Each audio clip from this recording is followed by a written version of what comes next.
Hello. Hi there.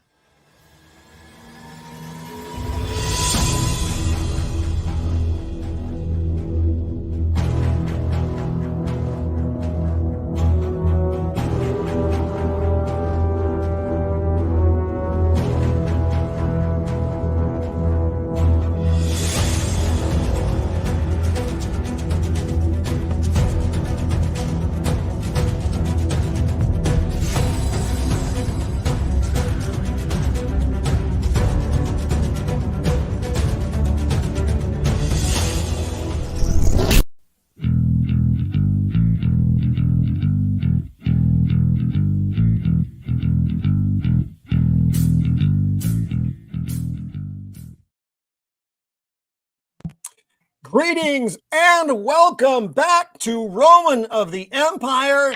No, I am not dead. They drug me back out of the grave to do the show. So here we are, a couple weeks down, a lot of pop culture news, some of it good, some of it generally horrible. I am going to start the show tonight with a joke.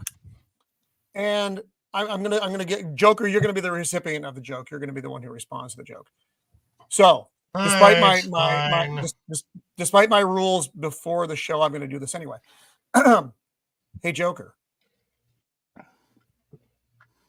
Yes, Roman. Yes. Nothing. Yes, Roman. What did juror number 7 say to juror number 12? Is this over yet? No. Not yet. Hail Hydra. Okay, and that's the joke. I don't. All right. So tonight, and because of that, you all have to see this. So I did tease that if we hit 500, then Beard will go topless. He is unaware of this arrangement, but it's actually written into his contract. He just doesn't know it yet. So be the first time. Always read the fine print. Just be aware. If Beard takes off his shirt, we'll see the roots of his beard that penetrate down below. You know. Oh, the body beard. Yes, that's exciting. That's. I mean, we're getting into a whole new thing. Tease me with that shit. So let's do our introductions and then dive into this week's cesspool of pop culture stuff. He is my partner on this channel. He is my wingman. He once stopped me from carpet bombing Skywalker Ranch because Kathleen Kennedy has already destroyed it. He is Shieldwall of Dragons. Welcome back, my friend. I have missed you. What's up, everybody? Yeah, it's good to be back. After the concrete apocalypse. Yes. Yes. And, what you guys can't see right now is from the waist down, Roman is permanently embedded in concrete. Yes, he's got concrete shoes on. I can't actually move now. It's a little horrifying, not gonna lie. He's got the cement house slippers on. Just like my relatives. Yep, exactly. But anyway, it's great to be back. Lots of topics to cover tonight. Great to be here. Great panel. So happy to be back. Right on, my friend, and it's good to see you. He is the nemesis of the Dark Knight, the scourge of Gotham. He is Joker Voice. Welcome back, my friend. How are you? I'm just peachy keen today. It's a special day. We got the arrival of Gyra, number 1. Oh, yes. And yes. Here. Yes, we all. Oh, here we go. Where am I? Yeah. Let me blow you up with your. Oh, you got like the whole package. I blow things up. Sure. I blow things up. Joker, now I am jealous. The dripper voice. See, now we know. Even though Roman is back, we know what you've missed all this time. That's right, folks. Damn it. Scissors. Oh. See, no one missed that. No one ever has missed this. Ever in the history. They didn't. We did. I missed that. I go away for a little while. I mean, I know. Like Hey, I don't know. Our audience has wandered off. I've come back. There's like a deserted island. You freaks are on it. Someone ate Jacob Ironside. No one knows what happened to him. So it's just gotten really weird. Raccoons. yeah. It's like fucking cannibalism here. Oh Lord. A tornado of raccoons. Yeah, he's gonna wake up in Oz. Raccoon. How do we combine? How do we combine raccoon yeah. and tornado? Yeah, Racnado? Racnado. Racnado, yeah, because otherwise we might say something that is not appropriate for Yeah. Accepted. How Mando saved the show. This is the way. Books, games, or movies. She is armored up and ready to fight. She is Untamed Mando. Welcome back, Mando. Good to see you. I haven't seen you in like 75 weeks. So, it's been a very long time. It's been a long time. It's been a minute, yeah, and I traveled last week, a friend of mine's wedding. I got to also hang out with my friend Dreaming Tabitha and also my friend Wicked Virtue in Florida. Yeah, they both are cool.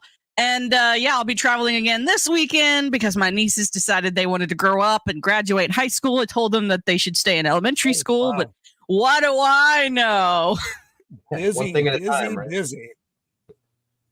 Right. And then also like the Dallas meetup, I'm still like, it's still kind of a toss up if I'm going to go to the Dallas meetup. I'm kind of leaning towards a yes, but we'll see how my wallet feels after this next trip. Yeah, got it.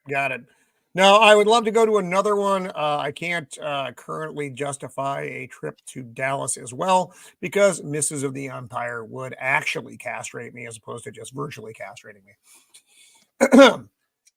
Musician, pop culture aficionado, man of the people, man who has been on 57 YouTube streams this week. He is Sammy Threepeat. Welcome back, my friend. How are you? Good. Never ends. If you turn on 3 other YouTube channels right now, Sammy is also on their panel. It's really I am. impressive. The joke is I cloned myself. And that's how it works. How did you do that? You need to tell me your secrets so I can do that. I'll send you the recipe. Is that the same one Palpatine The used? world is not. It's just, somehow Sammy Threepeat has returned. Except you'd be Snore, right? Instead of Snoke. Yeah. Oh man, time. that was nice. You know what? I like it. I fell asleep and I still managed to be entertaining. So. Oh, agreed. That was a great. It No, was. Did you see it, Roman? I was answering him with my snores. Oh no! I don't know. See, I Mrs. don't of know the if Empire that's would a not good find thing or a that bad thing. entertaining. It was a great thing. The panel couldn't handle me. I was having some real hot takes. Luckily, I turned off my camera. So. Oh well, thank God. It's like Sleepy Sammy turned off the camera. Yes. Oh God.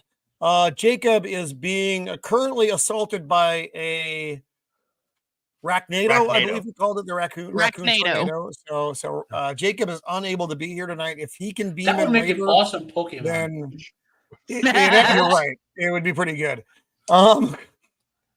Jacob, that's your next thing. Make the Racnado. Wait, where is the Ginger Ninja when we need him? Oh, I know. I know, right? Well, actually, no. I was thinking of conscripting James for our next 8 weeks of fun, but I don't know if that's fair to James. I think that may be cruel. I like James. I know. We'll talk about it later. It's like a giant raccoon with a tail for a tornado, and it spits tornado. Jesus. Oh Lord, what happened? I don't even know what happened. I don't want to know what happened. I missed it. Oh, Squeak was there. Sorry. Okay. Sorry. His beard made more money than Furiosa over its opening weekend. He is Beardy. Welcome back, my friend. Good to have you in from patrolling the property so you can be with us tonight. How are you, my friend? Thank you for inviting me back. I'm always confused as why people keep inviting me back. I don't get it, but thank you. I've kind of missed this. So you won't be thanking me over the next 8 weeks, Beard. So at least there's that.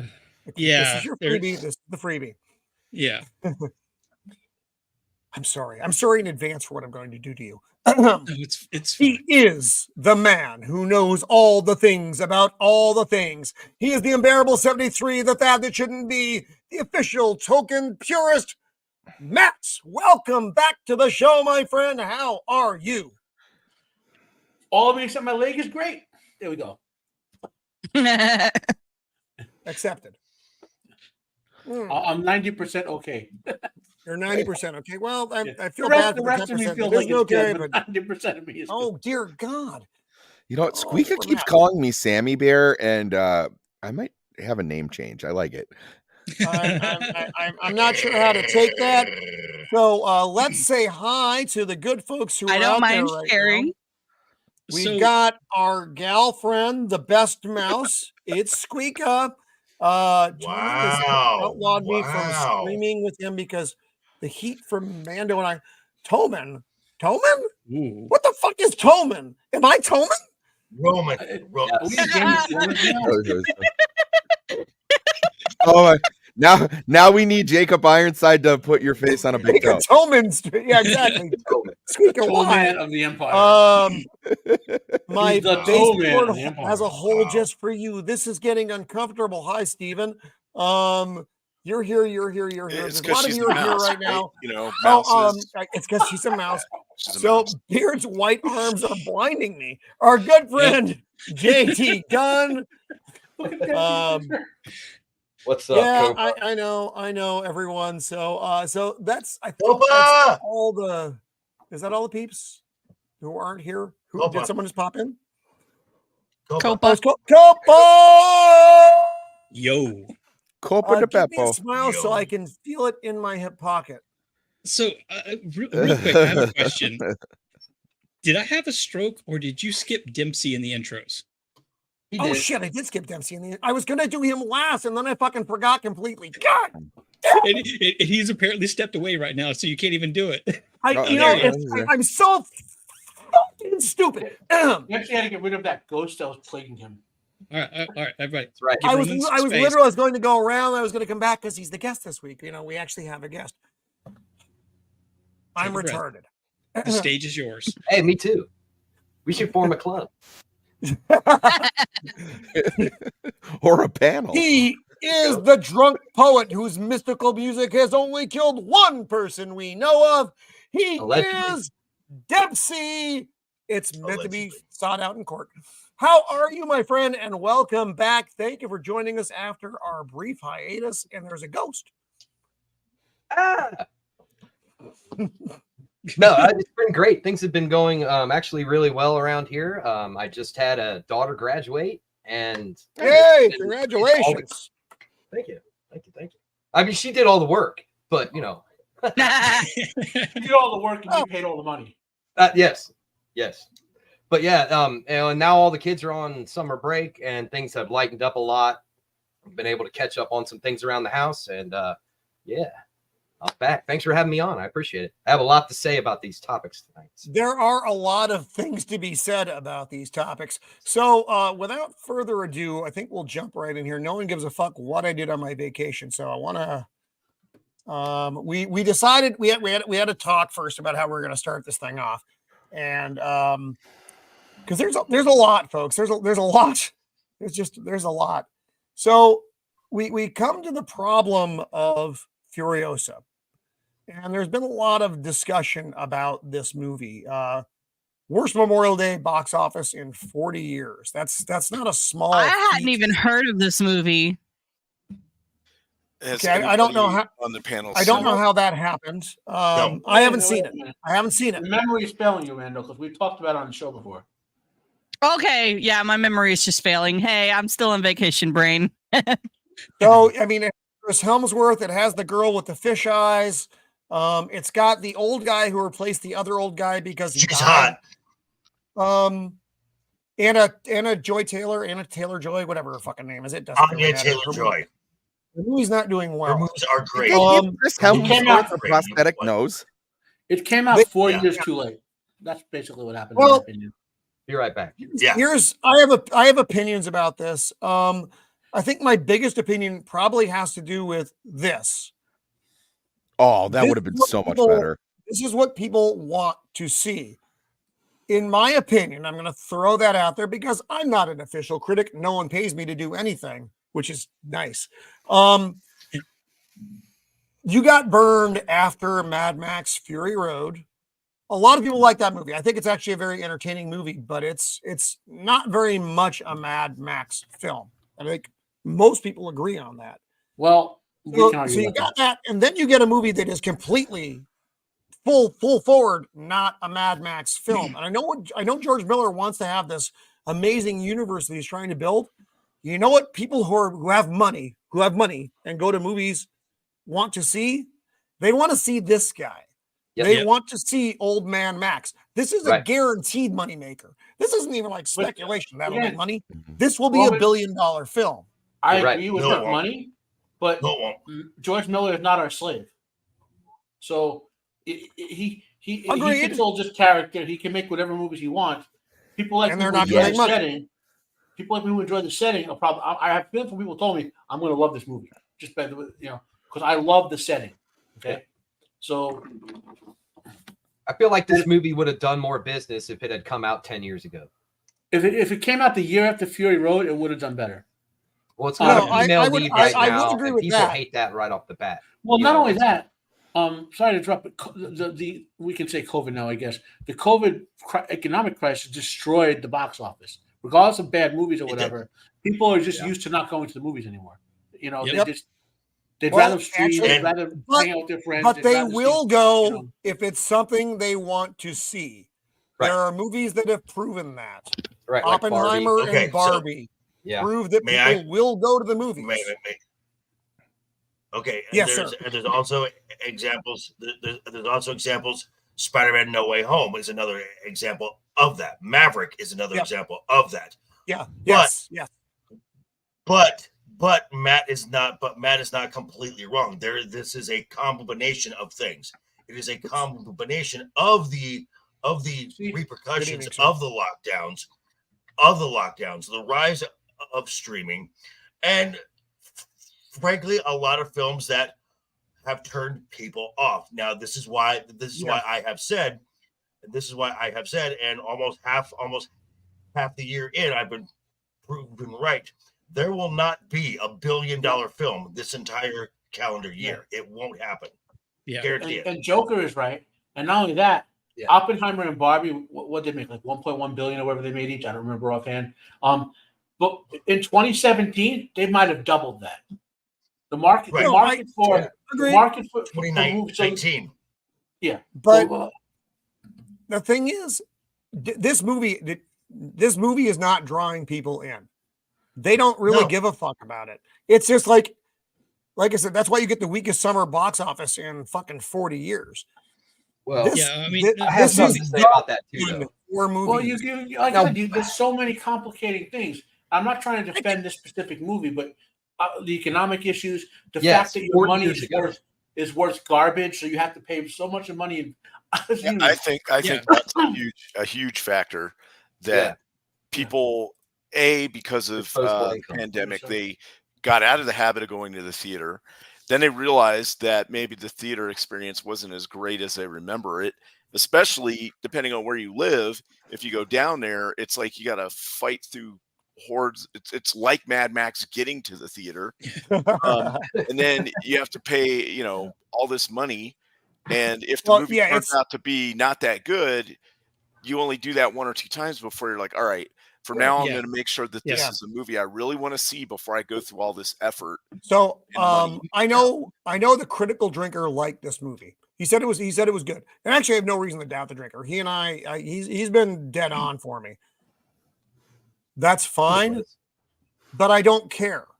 The thing is, I'll watch it. I'll watch it when it's on streaming. It wasn't a movie that made me want to go to the theater to see it. Yeah, I mean, there aren't many of those anyway, but this certainly isn't one of them. Right. That's the main thing with modern movies is they live or die on word of mouth.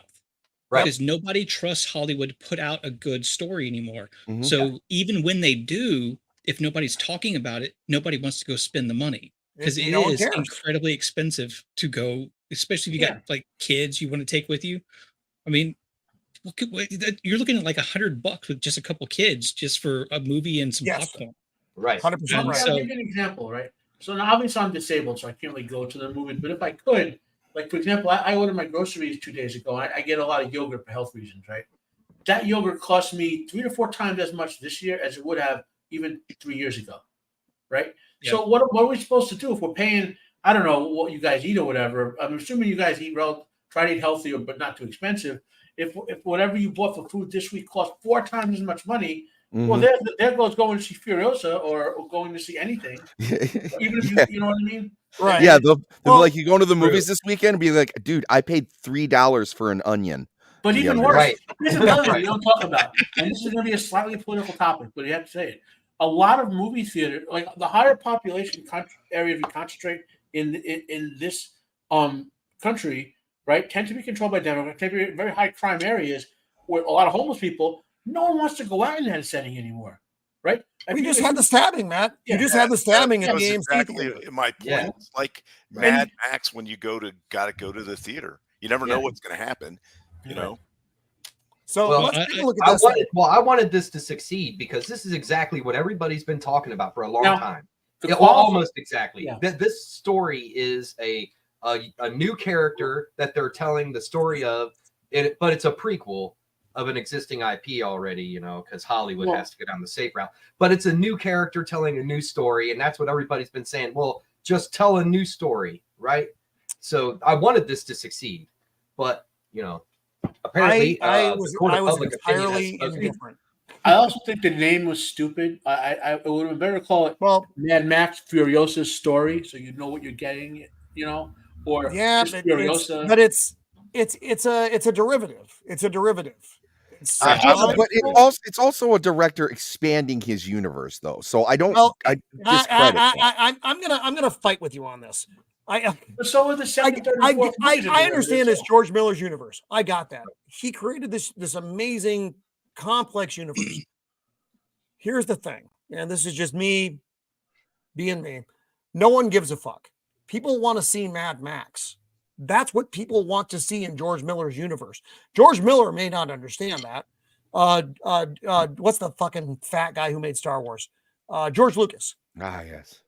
He didn't do a good job with understanding his universe fully either after he got the reins of it.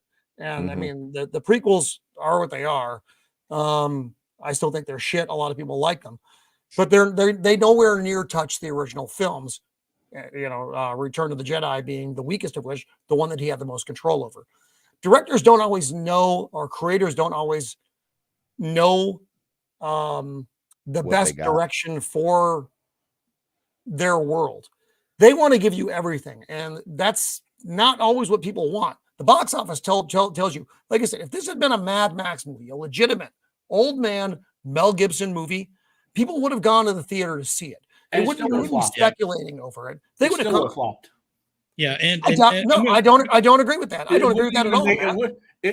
If Dune Part 2 only made like what did it make in the US? That's Dune Part 2. $million? Maverick made a lot of money because it was Maverick. It was a Tom Cruise throwback movie. Mel Gibson doing Mad Max again would have the same effect on the film. Just my opinion. And we can disagree. I'm saying I don't think that's the case. Yes, Joker, you're being polite. I personally think that even if you had Mel in it, Mad Max is such a niche audience. It is such a niche audience, and plus when you had Road Warrior, Mad Max, and then you had Thunderdome. I mean, I was in my teens when those films came out. So the only audience that would really appeal to is Gen X, the Boomers, and that's about it. That's who has the fucking money, though. That's who goes to movies to see this type of movie. That's who went to go see Maverick. It was the same crowd, Joker. You'd be surprised. Maybe I would. I don't think I'm wrong here. Maybe I am. Top Gun has a much larger audience than Mad Max. A much larger audience than Mad Max. Yeah, Mad Max does have a smaller audience. Yes, true. And the fact is this: Maverick, being a Maverick was, I mean, let's be honest, it was just Top Gun again, is all it was. But it was entertaining enough. It was entertaining enough that folks went multiple times and told their friends to go see it. I don't think a Mad Max movie has that type of a drive. I just don't. I don't know. I mean, I don't know. It might not be the guaranteed slam dunk that like Maverick was, but I do think that actually trying to like old man Mel Gibson coming in, I think there would be some value in that would bring people to it and drive that word of mouth that movies rely on these days in order to be successful. And I'm just going to go ahead and shout him out right now. Copa has a great video on how to potentially bring him back in there. So don't leave the stream right now. Watch it later. We'll watch. Thank you. But it is a really good way to like bring Mel Gibson's character, like the original, back into the current kind of universe. I don't think we're going to ever see it, but it would be great. Yeah, I don't think George Miller has an intention of doing it. Mel Gibson has thrown that bridge. My opinion is that Yeah. with streaming and the economy and everything, I think that the opening box office metric it's just like when you had home video, where a movie would not do good, but then it become a cult classic and just kill it on DVD and video sales. Yeah, afterward. I think they need to start. People need to start recognizing that maybe a bad box office opening doesn't mean the movie really sucked. It just means that there wasn't a lot of interest in it. And it'll make the money. Well, it used to be able to make the money on the back end, but I don't know, with streaming, it doesn't seem like it's making the money that they want it to. Also, I'm sorry, Matt, go. I was going to say, so regarding Furiosa, it's made about 32 million internationally. Hasn't opened everywhere quite yet. So I suspect that maybe it finished around 80 million or US in another month or two or whatever, less. Right. But it probably does a couple hundred million internationally and then does well on streaming. And that seems to be, for whatever reason, we talked about in the US, the collapse of the theater market, right? You know, it takes a lot to get the biggest chunk of the audience you can get who would go to theaters everywhere, who are willing to risk getting mugged or shot or whatever. You know, I mean, I'm trying to imagine, like, if I were going to the movies again, if I'm healthy enough, I seem calm, but I'm very Sicilian in some ways. If someone came up and like hassled me as a homeless guy, I'd be in jail, you know? and like, especially in New Jersey, I'd be in jail, you know? Anytime I'm like from now on, anytime I'm kind of like feeling like I'm fired up, nobody needs to mess with me. I'm just going to say I'm feeling really Sicilian right now. Yeah. There you go. I've got no Italian or Sicilian in me, but I'm going to claim it just You got when I'm fired up and want to fight. Would you like a little? What were you gonna say, JV? You were gonna say something about the streaming and stuff. I was just gonna say, because I mentioned this a while ago. I was on a stream and they were asking why was this film even made, and because Mad Max and they went to the box office and the box office didn't do well, and I'm like okay, well, that's because this film went to Netflix, so the studio made a shit ton of cash on that deal. Then you got the digital sales, you got DVD sales, but Netflix is, if a studio, unlike, at least if they're smart, Disney, they will license their stuff out to a Prime, a Netflix, a Peacock, somewhere else, as opposed to consume their own content. So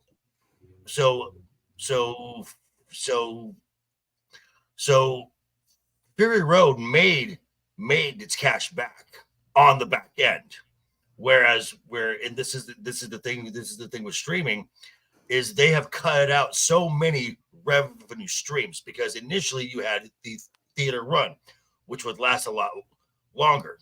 Then you had your premium cable channels, your HBO, your Showtime, your Cinemax. You made cash on that end. Then you went to your basic cable channels, TNT, TBS, USA, and all those channels. Yeah. And then you went to network. So you made even more money on that, plus DVD, plus VHS, plus Laserdisc, whatever other media. So the actually streaming has killed the movie industry as far as the revenue streams have Right. And also, I think just because a movie does not perform well on the opening box office doesn't mean it's necessarily a bad movie anymore. Maybe in the past that was the metric. Oh, this movie sucks. But now with all of these other factors added in, and you're like, well, do I want to spend all this money, or do I just wait for it to come out on streaming in a month and a half or whatever? And so people, like for this movie specifically, I that was my plan, was to just, well, I'll catch it later when it comes out. Yeah. And I really think theaters are going to have this like come to Jesus moment where it's like, okay, I understand that you have, certain costs to keep the lights on, but you're going to have to start bringing some stuff back in. I mean, it was like, giving us all these crazy popcorn buckets and all that thing. That's not going to cut it. Or it was like when you keep gouging, and I know that's hard because, the wages keep going up and everything like that. They need to find a way to pamper you for when you go. And I know a lot of movie theaters try. They have the reclining seats now. They have, they have a bunch of stuff that was like, I go to those Imagine theaters. I don't know if you guys have those. I was like, you can order a pizza. They will bring it right to you. It was like, it's still, it's expensive. So now it's even more expensive. I like, it was like, I have a bar at mine. Like, I can have a glass of whiskey while I'm watching the movie. I don't know what it is, but it's expensive. It's expensive. And, people, when they just know they can wait a couple weeks and watch it in their undies on their couch, I don't know how you can compete with that. There has to be some sort of, and that is the other factor, is that your home system now, it's not like you're in the theater necessarily, but it's good enough. It's not a CRT TV, like one mono speaker. Well, if like you spend the money, like not crazy money, and I'm lucky. I'm lucky. I'm sorry. Damn, sorry. I'm going to say, I'm lucky. Spend the money. Okay. We're like colliding ships, Joker. I think there's like a paper scissors. So it's not anybody's fault. I think there's a little bit of a delay on this. You go first, Joker. You go first. I'm lucky in the fact that almost every movie theater in my town is in a casino. There's that. That's how they keep those afloat. And I actually have the one right by my house, a stone's throw away. Matinees are $5. I can't beat it. Wow. Yeah, we don't have that. So JV is saying he hits the slots with a quarter to see if he gets enough money to pay for his ticket before he goes in. Yeah, but I'm just saying, man. And I was going to say, you don't have to spend crazy money. Like you can get a 65-inch 4K TV, a theater chair, for $700 or whatever, your own home theater popcorn machine for a couple $100 if you really want to go that far. You can get yourself a Dolby super duper spam X surround system for like $500. You can put a room in your oversized apartment that we all are forced to rent nowadays, make it your home theater, and like, and stream right in or acquire by other means for these ridiculously overpriced pieces of garbage they keep putting out, Right. Roman's seen my setup. I got that. It's quite gorgeous. Plus, just how it does in the box office itself doesn't, mean anything really. You think about movies like The Big Lebowski, that completely flopped, but yet it's one of the more beloved movies of its time. So. Also on that point, Dempsey, up until I want to say 2007, 2008, the movie came out in the theater. You had a good year or so of it before you could possibly see it. And it just stayed there for a long fucking time. But then even when it left the theater, box office in general right now, though. So Curiosity came in. Right. It barely beat out Garfield. a movie that most people didn't even know was fucking coming out about a cartoon cat that hasn't been relevant for 40 years. Right. Behind that is If. I have no idea Power what that of is. Drag. That's Ryan Reynolds, imaginary friend. Okay, If. what? Yeah. The Ape movie came in behind that. Now we're talking like it's dropping off dramatically. Fall Guy has been doing terrible. It came out terrible. I think it's already on streaming. Man, that was a great show growing up. Strangers, Sight, and just a bunch of shit you've never heard of. That Fall Guy movie is an insult to the TV show. I haven't seen the movie. I probably haven't seen the movie. I haven't seen the show. I just don't care. Show was awesome. Much like most people felt about Furiosa, they just didn't care. Oh yeah, what's her name? Probably fine, but it's not getting the box office. And it's not even necessarily hate. It's apathy that's killing theaters. Yeah, right. People just don't care.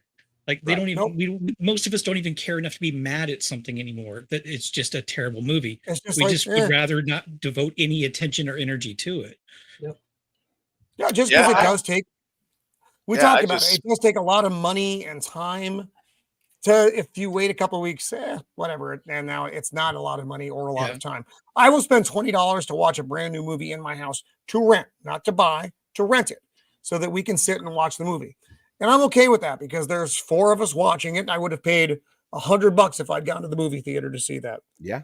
So, and on the movie cost, I mean, the theaters kind of bouncing back real quick to what Sammy was saying, is they're kind of at the whim of the actual movie creators. Like we have these massive movie budgets that they need to make back. And so, they're going to try to make back anyway. So they have to sell those to the theaters that have to. So they're probably selling those for more expensive than they used to, and then so that gets passed on to us as a consumer. And eventually, yes, hopefully they will learn and realize that we don't necessarily need you to spend billions of dollars to make a movie. We just want a good story. No, I mean it has, and the price of movies has quadrupled, not even quadrupled, it's even more than that. It's absurd. Now, yes, Joker, my friend, what's up? Speaking of movie budgets, have you guys heard? I think I saw this on WDW Pro that the movie everyone's waiting for and is assured that it's gonna be a banger film is gonna need to make $1 billion to break even. That's got to be Deadpool and Wolverine, right? Mm-hmm. That's I don't know. Maybe no, it's not. Which tells me that they that tells me that the production budget is minimum $300 million. Easily. Yeah. Easily. Now, I think that movie will do okay. It's not going to make $1 billion, but it's no. And if it doesn't, that's a flop. I just want to sneak this in. For all the bad movies we were talking about, movies average. The best movie of the year so far, Late Night with the Devil. I agree. Oh, that was a good movie. Yeah, incredibly good movie. Shockingly good movie. Yeah, I bought it the day it came out. Yeah, nice. Yeah, it looked like the 1970s. They actually did a very nice job of that. Yeah, and you know, it reminded me too. Movies, they don't have to be these big blockbuster productions. They can just be fun. Well, there's to keep it brief, there's a whole category of horror movies where, you know how in the real world, like we say, no one really ever do that. You know what I mean? Mm-hmm. Like this, there's a category of horror films where we go, well, in real life, no one ever do that. But then you think, well, what if the devil were real? You know, Johnny Carson would have tried to have him on. You know what I mean? Or another one, what if demonic possession were real? You know, someone would try to militarize it. That's the Atticus Institute. You know, like there's a whole subcategory of movies that, and this is the best one since the Atticus Institute of that category of movie. And I was shocked. I watched the thing, and a lot of times in a movie like that, I watched it in chunks because of other issues with medical issues. I was like, no, I'm going to suck it up, take the pain, and watch this from beginning to end. You know, so I was shocked how much I love that movie. Okay, here's just to toss a pin in this on the budgets. measure every film by how many Godzilla -1s that budget is. Yep, Right. that's an If a excellent movie point. costs, Yep, if a movie costs, that's a great point. if a production value is $150 million, that's 10 Godzilla -1s. Yeah, 10. more than 10. 10. More, because they're reporting it, like they reported it was 15 million, but it's actually closer to $8 million that it costs to make Godzilla -1. So, but that movie wasn't a flop by a giant stretch. Right. People went to go see that. That was the word of mouth factor for Godzilla -1. Yep. Right. They spent that much on Indiana Jones de-aging. That does get me back to good job, Kathleen. Right. People wanted to see that though. People wanted to see Godzilla. People wanted to see Oppenheimer. It's been in my mind for years now that how are these movies so expensive? It has to be money laundering. It has to be. That's the only explanation. Clearly, I mean, any of this stuff. Okay, and this is. I hate not to get political, but any of this stuff, these movies, whether it's the solution to climate change or the thing with the transient kids and all, it's all efforts to take money from other people into these rich corporations who are held by some very greedy people who just want to take your money, take your personal money, take your government money, take your family's money, and they don't care. They just want, and they'll do anything they can to get this money. And it's like I grew up in. I don't want to say I grew up in the mob. It's the wrong way to say it. But those of us who are Italian, you kind of know this, okay?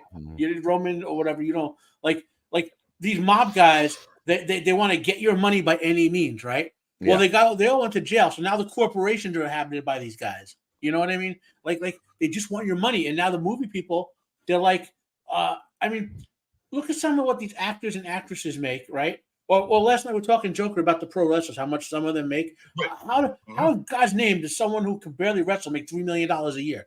You know how or how does what's his name? Brock Lesnar, who doesn't even wrestle, who shows up, and shows up 12 half million the a year, right? A few times, 12 mil. Or some of these other actors who Ryan Philippe, is that his name? Couldn't act his way out of my food container here. Okay, and he makes millions of dollars a year. I just don't understand it, and I mean I know why. I mean I just said why. Agents, right? Agents. Are those guys under contract to make movies with them if they make any WWE movies? Is that part of it, or is that extra? Well, Brock is actually a bad example right now because he's been dropped by the company based on he got all but named in some possible legal actions. So, but let's say so a pro wrestler gets their contract, they get a cut of merch. They are no longer on the pay-per-view model, so they don't get paid for they don't get paid on a appearance on that. But if they make any films, that's on them. The Rock, just for example, The Rock has his own production company, so he is on the back end of any film he is in. So well, here, Joker. I hate picking on ego, but Jade Cargill, what is she? $3 million a year, right? Couldn't wrestle her way out of this food container. Okay? No, and that's like actors, right? These actors who we all know who they are. We see them in movie after movie, right? They're horrible, but they give these people $10 million to be in these movies, and who wants to go see this crap? You know, I mean, and leaving aside the Furiosa problem, what was Fall Guy? Remember Fall Guy? Did Fall Guy? Gosling. What was his name? Gosling. Yeah. Again, why? You know, how many billion-dollar movies has he had? If I had 0 fingers, I'm pretty sure I'd be close to accurate. You know, right? And this many. You know, I have feelings about Ryan Gosling. They're not good. You take The Fall Guy, which it was a pretty beloved TV show for those who watched it. Yeah, and it was. Make a mockumentary of it. And I don't know if we'll have time, Roman. George R. Martin had great comments about this phenomenon that I'll talk about on the show tomorrow for those who want to listen. But if you have time, I'll read his quote to you from it's not a blog. That they the irony of it. properties.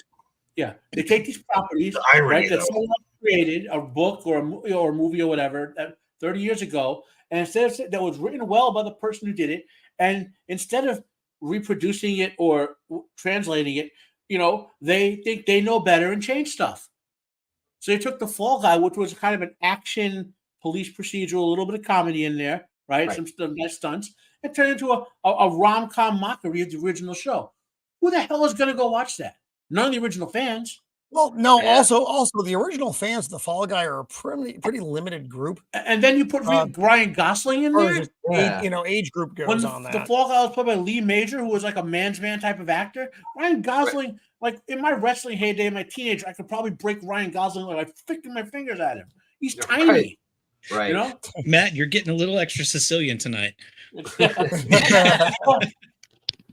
Maybe it's all the pain meds I'm on. Right, there you go. Well, here's one aspect about the cost of things and being so expensive is that when you got a TV show like, I don't know, Voyager, or just name one from like the 80s and 90s, even the early 2000s, they were 23 episodes. I haven't seen a show go past 10 in years. But I guarantee that the cost of doing the show is way higher than it was to do a 23 episode show. Now, do some of these shows have higher quality and are really well done? Yes. Like I just watched the Silo series and it had some issues, but overall I liked it. I thought it was well done. The generator blade changing scene was complete bullshit, but that's here nor there. But the story was decent and it intrigued me and it had decent writing, and none of the characters felt like they were some type of like someone self-insert that was pushing some message or something. They were just the characters doing their thing, and it was really interesting, and there was like a mystery to it that wasn't given away or something weird, it wasn't like Lost or whatever. So I liked it, but it was only 10 episodes. They did it well, and I think it adapted from the book very well. But I haven't looked up the budget, but I guarantee it was way more than any one season of Voyager. Guaranteed, just because of the way that it looked and how it was done. And also had some pretty big name actors in it too. They're doing it again, but I just remember this from Roman. I know you'll probably hate this as much as I will. They're remaking Time Bandits. That moron Taika Waititi. It's on the list. It's on the list. Yeah, we're gonna get there. Guys, I'll be Sicilian later for that one too. We can get there now. We can skip ahead.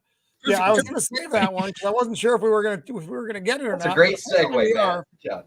Fuck Taika Waititi. I hate his cock sucking fucking ape head so much. I fucking can't stand him. And he's going to take the dwarves out of Time Bandits because he doesn't want to offend the dwarves.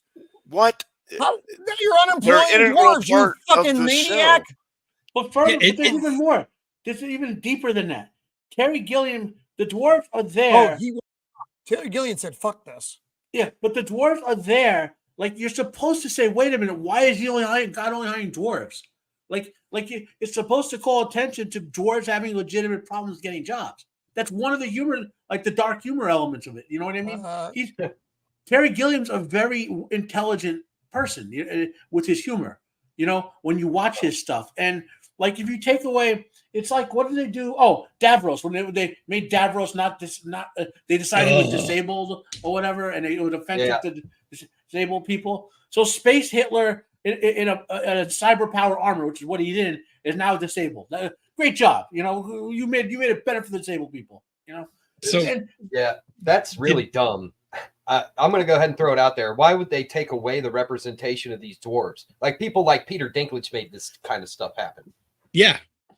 I was about to ask if he had anything to say about this, because he definitely did about the Snow White thing where they didn't want to offend quote unquote little people. Y'all remember Lisa Kudrow from Friends?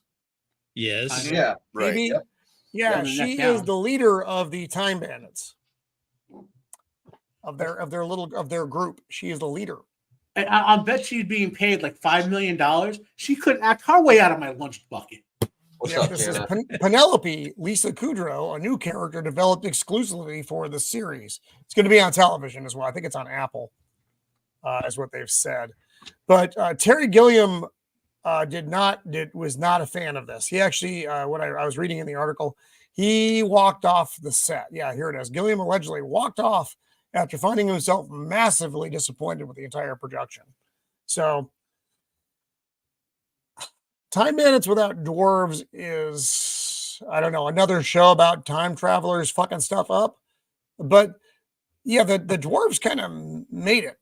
I don't know if that sounds weird, but there's a lot of dark humor in this movie to call attention to certain issues and points. That's why Gilliam was a genius at that stuff.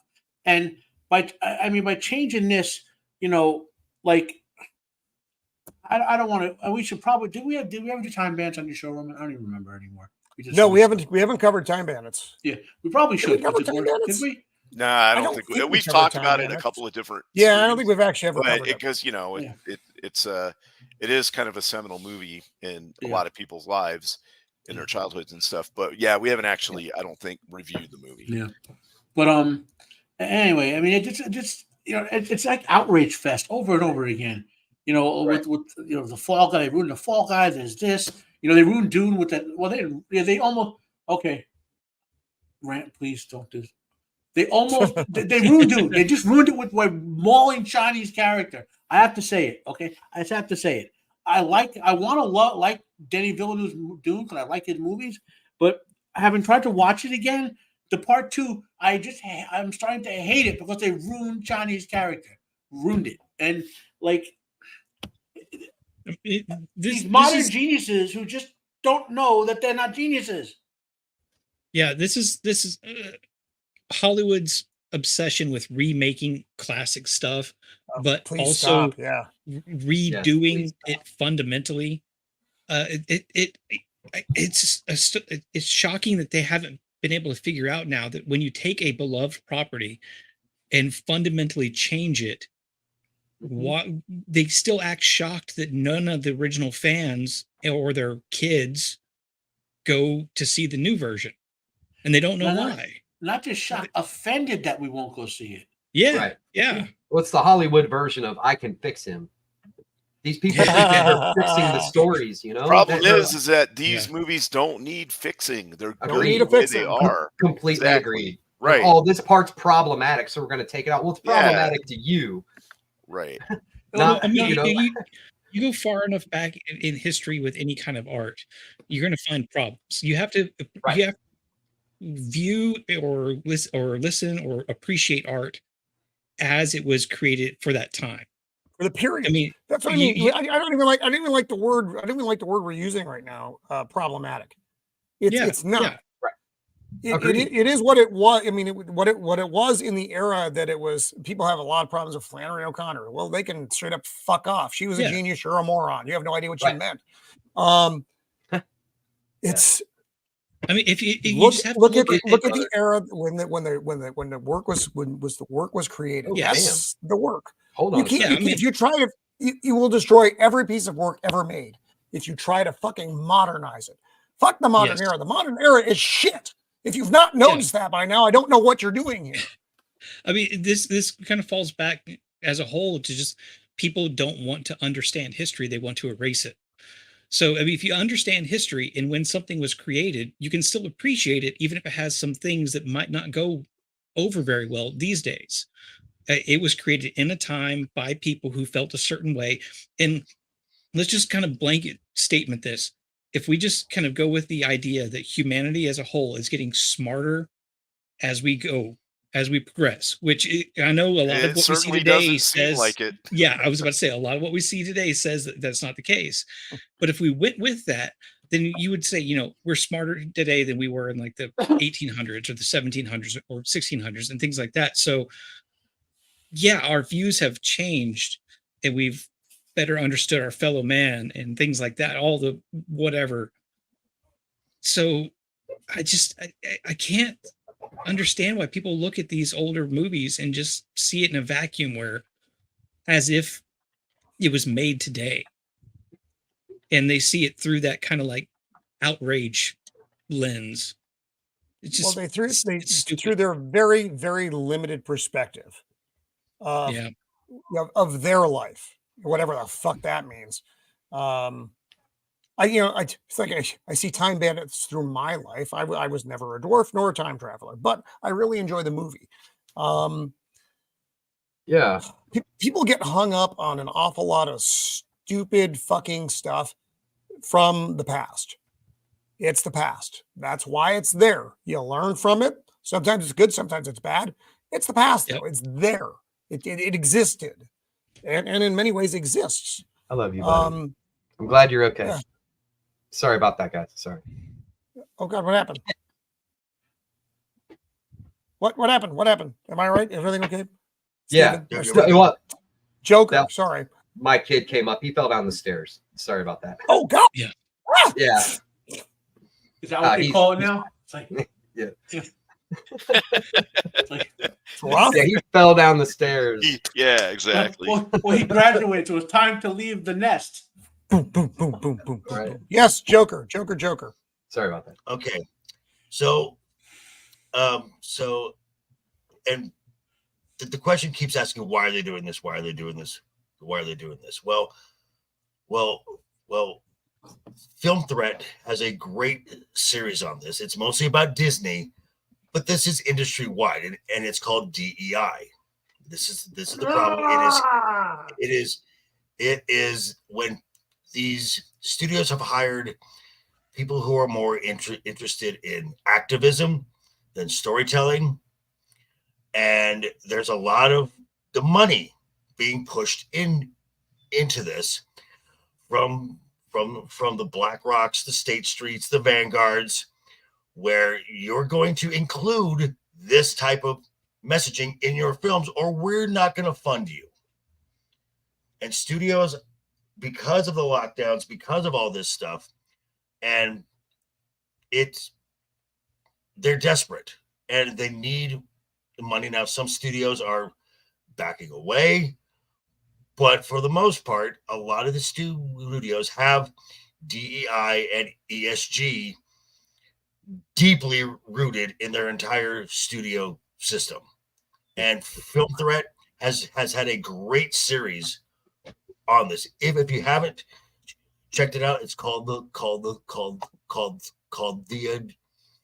D Files, and it goes through the when they got rid of John Lasseter, biggest mistake they ever made, and you can just see how this all has destroyed the movie and television industry. It is now activism over storytelling because we're being paid to do it. Yeah. I mean, it's I'm the son of a pastor here. It's preaching, as opposed to storytelling. And so when that, I guess that kind of boils down to what we were saying earlier about why don't people go to the theaters anymore, is nobody wants to be preached at for 2 hours but at the cost of $50 for two people. Yeah, and paid to be preached at. Paid to be preached at. Right. Yeah. Actually, I want to make a You will have fun. Yeah, the beatings will continue until morale improves, right? Yes. Devil's advocate point about that. Okay, so if I'm not opposed to watching ideas I disagree with, correct, or so if they did like a film about a trans character struggle with the trans struggles or whatever, right? And it was well done, and it wasn't like I wasn't forced to watch it or whatever. I'd say, let me check that perspective out. You know what I mean? You know what I'm saying? I listen to just as many left-wing podcasts like Jimmy Dore and all that as do right-wing. I want to hear things that are not in my ideas. You know what I mean? Right. I want to hear discordant ideas. And so, but that's not what they're doing. They're trying to force us to listen to not only the left-wing ideas, but a narrow niche of it. Right. To the point that even Bill Maher, it slams these people now. It's like yeah.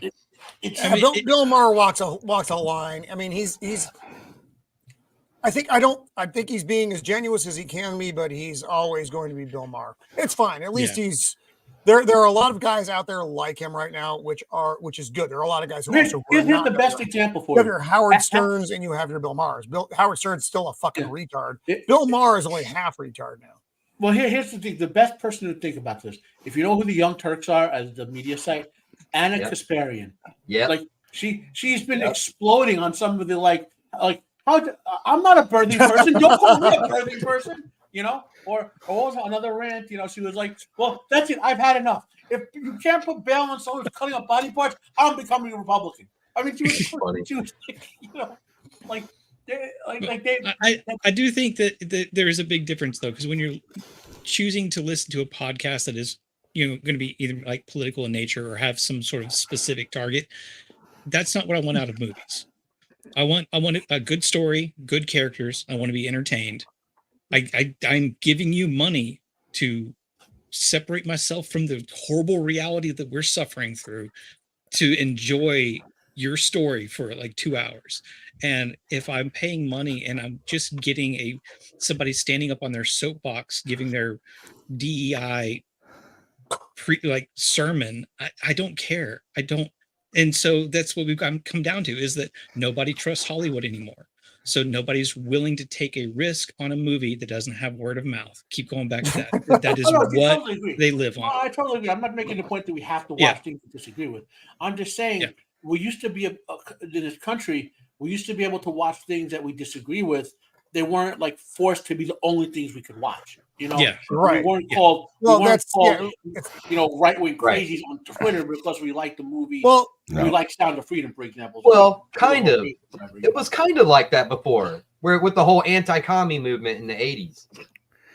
I mean, where did that go? Back in the 80s, I'm just saying, bring that back. You didn't exactly have good representation to go watch stuff. So it's just the pendulum swinging, just like it always has, just like it'll continue to do. Well, you mean the communists are the ones who are doing this now? Well, yeah, that's what I'm saying. Exactly also true. Still. Yeah. So I'm gonna throw one argument point out, and then we're gonna move on to our next topic. So Furiosa is not a creation of the communist mechanism. This isn't a DI movie. This is just a movie that no one gave a fuck about, and it kind of is. George Miller is really excited about it, but almost no one is. So, you know, it is what it is. So, but I do also think that it suffers because of those movies. Vex put out a really good post about what is that sound? Is someone squeezing an animal? Someone was joking. He just I was like, Dempsey throwing another one out of nowhere. Graduated. I'll be goddamn. I did not actually expect that to happen. I didn't realize there was an animal. So it's a widow. Oh wait. This is for Bush. Or this for Bush. Dad. Oh, also, Flaccid. Flaccid, you're right. Unfortunately, neither AJ nor Ego was available tonight, so this is what we have. So now you got me, motherfucker. So, but I do. You have the end card. Can you pull out the end card? If not, you are not. Sammy, no, the answer to that question is no, Sammy. I left that in my other pants. Sorry. Fuck. We just watched that Furiosa is suffering because of movies like that, though. Yes, brand damage. Yeah, it's already you already have. Oh, it's a girl boss. A lot of people are turned off by that immediately, regardless. I myself don't care. I don't really care about the movie, but it's just one of those things that's. What's her fuck? Jennifer Lopez has that Atlas movie on Netflix now, which apparently is exactly what we're talking about, except it's Jennifer Lopez. It's like I said from the beginning, it's the trust, but the viewers and the actual consumers of these products no longer trust the developers and the creators. Right. And so even when something good comes out, we have to it's like a weird good Mexican restaurant. Wade into that area. pool. Yeah, it's like the best Mexican food in your area is probably this hole in the wall. You think you might get food poisoning place. Mildly dangerous. You'll never go there until somebody else says, "Hey, you should try this out." And that's where we are with Hollywood right now. Is we don't spend money until somebody says, "Hey, you should try this out." Straight up, Beard. If it's a Mexican joint and it has windows, I don't want to eat it. It's got to look like a hole in the wall. It needs to look like it was a blockbuster first. All right. And on that note, before we delve into many other interesting areas of the night, I want to talk about McFarlane Toys just very briefly here. Behind me, most of the collection behind me is McFarlane Toys. There's a lot of Marvel Legends in there as well. But McFarlane now has a contract with Marvel. So they're not just going to be doing DC and movie stuff now. They're going to be doing the Marvel heroes now as well. I personally am very excited about this. Now, you know who's not excited about that? Mrs. of the Empire. She's already made it clear. She's like, you know, Romy, you're not going to replace all your stuff just because another company's making it. And I'm like, but honey, it's McFarlane. She's like, look. And so I'm like, okay. Wait, is your wife Marge Simpson? Yeah, That's how Yes. hear. You've heard her talk. No one else hears her that way. That's how I hear. That's how I hear her. No, my wife is always like it. that when I do that impression. She's like, that's not how I sound, and was like, to me. That's how I hear you. Right. So there's another one here which I need to open up. Didn't someone else sign up with McFarlane Toys too? Someone No, I'm on it. I'm trying to be on it. It keeps opening up. I actually just bought a Barry Sanders action figure from them. Stop. Oh no, it's opening up the right thing. I got mad at my computer because it was doing what I told it to do. You know who else teamed up with McFarlane? Fucking Rippaverse. Yep. Right. Mm-hmm. Holy shit. I will say that that's Yarrow really one big. looks sweet. I know a lot of people aren't excited yet. Everything starts. This is a statue. This is not an action figure. It's a statue. But the fact that Rippaverse is working with McFarlane is a giant thing. Like I said, it's maybe a little more deep nerd than a lot of people care about. But for those of us who collect this shit, this is huge. Rippaverse, because he's still a very junior comic. I mean, he's paddling through the shark infested waters, but he's doing well. But this is really big. Like I said, I know not everybody is into collecting the stuff, but I'm very much into collecting the stuff. So Marvel and Rippaverse being associated with McFarlane now is fucking giant. Joker. Agreed. Okay, so do you think that with this is because I don't collect, that's not my thing, but let me ask those who do collect. Do you think McFarlane working with Rippa is because Rippa kind of did what Todd did, kind of branch off do his own? Yeah, why not? Maybe. Spawn. Maybe there's like some mutual respect there. Like, hey, I like what you're doing. Let's talk. With Marvel, okay. I mean, this will boost. This will generate some revenue from Marvel. It's not going to dig them out of the hole. Not by a long shot. Right. But I think this.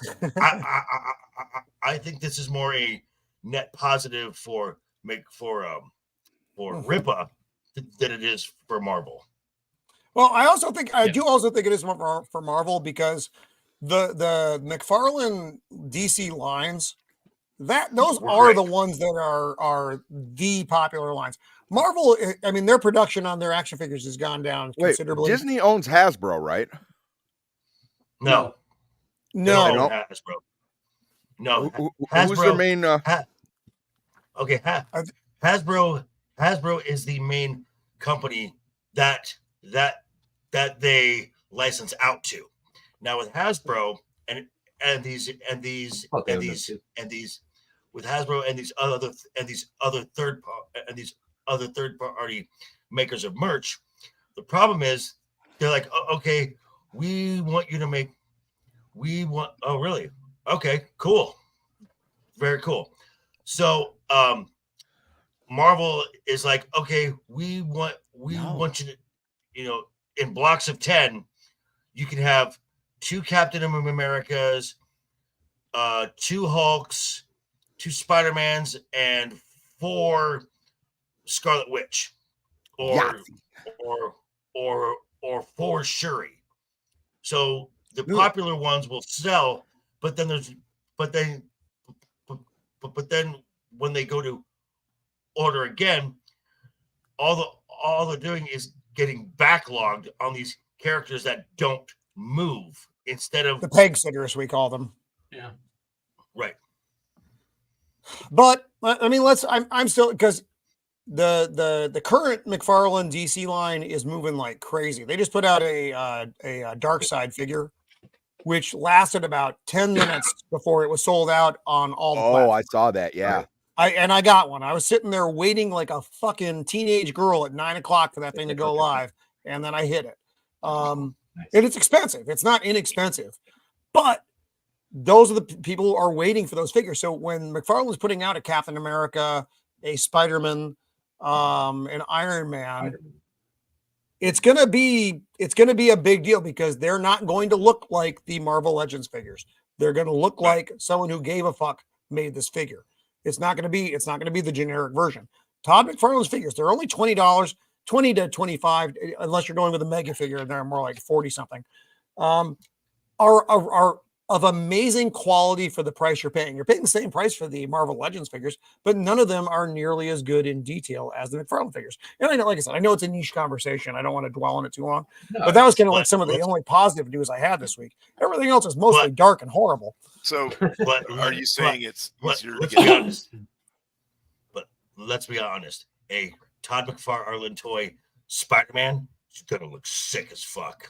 No, because he made fucking Spider-Man. He made fucking Batman. He has his own version of Batman that he constructed just for his line.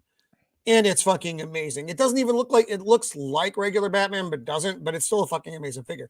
Anyway, Shieldwall, was that you? You were sneaking I one was in? just going to say, so it's easier to get Taylor Swift concert tickets than one of these things when they first come. Sometimes.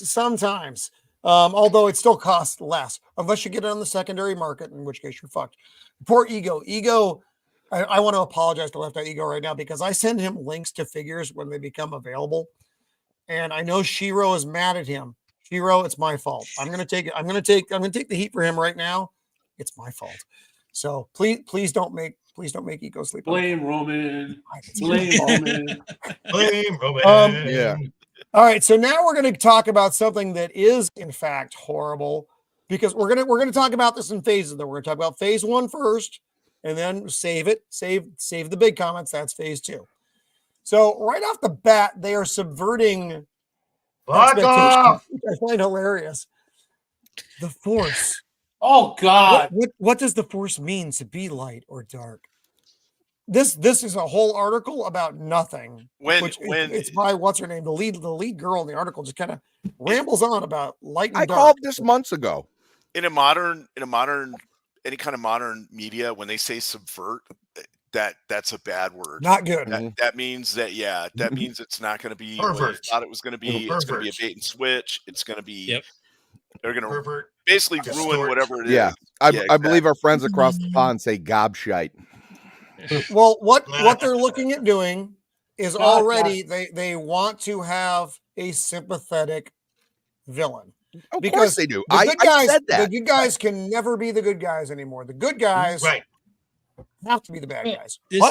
Words don't make sense. As soon as we saw the preview, I said that's exactly what I said. I was like, as soon as she said it's not about power, I was like, that's because speaking of villains, she's fighting. She's going to fight the patriarchy. Is basically what the Jedi Order is. It's the establishment, the standard, the whatever's normal. So, the patriarchy. So she's fighting it because So here's exactly what you're talking about. Yep, there it is. It's also a time of an institution, and it's a time in which conceptions around the Force are very strict.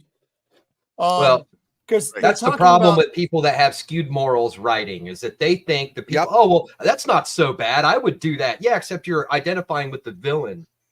You're the writer. You're wanting people to be if you identify with the villain. Yeah, Leslie Headland is the fucking villain. In case anybody's curious. Right. Also, one word, it describes all of the problems with most of the. What is that, Dempsey? No. it's Henriette. Are you retarded? Yeah. No, but one word describes all the problems that we're having, especially with this is going to be controversial. This is going to be very controversial, but with all these female-led writing shows, soapalism. solipsism, which is a Solipsism. position fucking on life that Ew. everything revolves around you, and you can only. That's why everything is a Oh, self-insert. Yep. It's why everything is a self-insert. And they Yeah, are. they They're can like only heavy see- self-inserts. Right. They can only see the world from their point of view, not other Mhm. people's point of view. So if, let's say you were talking to one of them on the phone and said they wanted you to pick them up, and they would say, come to my side of the road. What do you Right. mean? What are you on the left or the right? My side of the road. So they're only looking from their perspective. They can't give you a cardinal direction or anything like that because of that view. And it tends to be more of a female trait. Hold than a on, male Roman. trait. I'm going to send you something in the chat real Well, quick. they don't understand Oh God. that what they're Yeah. like. Okay, so I'm turning off the Sicilian. I'm going strictly to the intellectual literary analysis. Okay, so there's a place for what they want to do. They're called art films or small budget films, where you can present your viewpoint, and then we can watch it and choose not to watch it. Right. But stuff like Star Wars is supposed to be like a kind of mass entertainment, like going to the Yankee game or Roman, check out that or whatever. self-insert. You're just going to relax, watch a good Is that in the story. chat? Where do Everyone you send who's- it? In our chat on Twitter. Yeah. Twitter- Everyone who is like we disagree, like pro wrestling too. You disagree in real life, you can have fun watching it. You know what I mean? Like that's not what Star Wars supposed to be. That not what that back on evil world staying. What's up, Joker? Yeah, Okay. Joker. Oh, there So- it is, Sammy. There's Sammy. Okay. So Yeah. Talk about a so- self-insert. They got the same haircut. so- Sorry, Joker. So, oh, no worries. So, let's talk about the sympathetic villain. I know, right? So, this talk about the sympathetic villain. I think we can all pretty much agree that as far as a story goes, the villain is probably the most complex character, and it's the most interesting character. If they're They're a good one, they are. still Yeah. they're still the bad guy. You Right. don't want to be Darth Vader. You don't want to be Voldemort. You don't want to be Thanos. Yeah, they are a compelling, they are an interesting character. They're probably the best overall character in the entire story, but you don't emulate. You can And- be compelling without being right. Well, okay. Yes. Might I also add, Leslie Headland, the former personal assistant to Captain Casting Couch. Hey, Oh, hey, Mando. Yeah. I know you're a big Harry Potter person like me. What does Voldemort say to Harry at the end of the Sorcerer's Stone when he's trying to? It's not about good or evil. It's about power and how you use it. Oh my Yeah. God! It's actually in the trailer for the Acolyte. Oh my Lord! Look, we can't act surprised because these are the same people that when they were first promoting this one of them said, what I love about Star Wars is there's no good or evil. Not It's like- true. That's It's like actually the biggest opposite of true. dichotomy I've ever seen. Sith bad, Jedi good. Yes, Well, that is that okay, was well, clearly Are we somebody gonna have who a did Star not Wars discussion of understand. real Star Wars, or are we going to talk Disney Star Wars? 'Cause It Yeah. says in the opening, Credits, the evil crawl, empire. the evil galactic empire. Empire. No, What that's is way evil? too difficult. Yeah, What Let's talk evil about this is real fast. is Yeah, with the women. fans. Right. Hey, Joker, Well, you can't with expect people to being read. the- Come on. The representation of the women for the panel, blah blah. It's attacked being a woman liking shit. Well, Mando Mando, got so fired up she blew her microphone. I got 10% of that. I got 10% of that, but I felt your passion. You know, we don't want to assume anything. I never felt attacked being a woman who liked nerd things ever. Yeah, I was in the Yeah, minority. Yeah. Yeah, us What? nerds, whenever a woman showed interest in it, we're like, Yes. oh my god, Oh, yes, yeah. please Right. join us. Exactly. Well, Yeah. wait. Yes. There are like we think of nerds as guy-oriented hobbies, but there are female equivalent of nerd stuff. I mean, I have female dolls who talk about Barbie dolls like we talk about like action figures. You know what I Yeah, mean? agreed. Like, oh, that But Barbie when you in look at- 1962, our left heel is 2 centimeters. Yeah, like they did.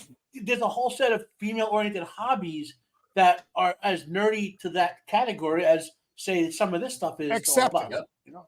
but I am going to say that these movies, and with limited exception, comic book movies and sci-fi movies have a largely male fan base. That's the way it has always been. Mhm. Yeah. That's the way it's always going to be. Yeah. You will have a limited female fan base, and that's fine. That's just the Right. way things work. That's the way things have always worked. Mhm. Yeah. Yeah, It just Mando is an exception to the rule. Yeah, No, but that's what I mean. With limited exception, these here's are the largely problem. Here's the problem, male-based Roman. ideas and franchises. Here's the problem, Roman. Normie bitches found it. And Yep. you know, okay, you want to know why? Oh, You want to know why every franchise that Henry Cavill gets cast in dies? Because normie bitches think Henry Cavill is hot.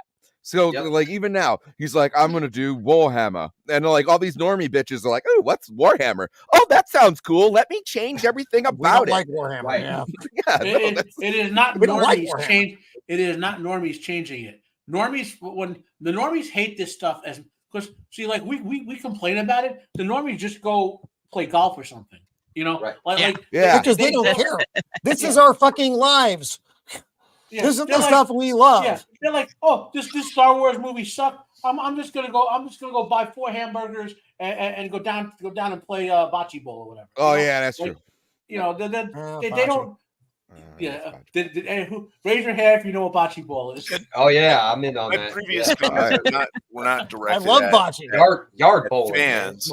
I'm talking specifically about the people that are making these shows that are in positions of power. They are not fans. Oh yeah, they're not create fans. them. No. They are the ones that have the the self-insert tendencies. I mean, Yeah, we the read this Catholic Look hilarious- Church- good on my resume, person. Yeah. We read this hilarious Yeah. quote though. As a fan myself, Bullshit. I know how frustrating some Star Wars storytelling in the past has been. Probably referring to the original films. Yeah, you mean your shit? I Who is felt this it speaking? myself, she said. I stand by my empathy for Star Wars fans, but I want to be clear. Anyone who's engaged in bigotry, racism, or hate speech, I don't consider a fan. Here's the problem.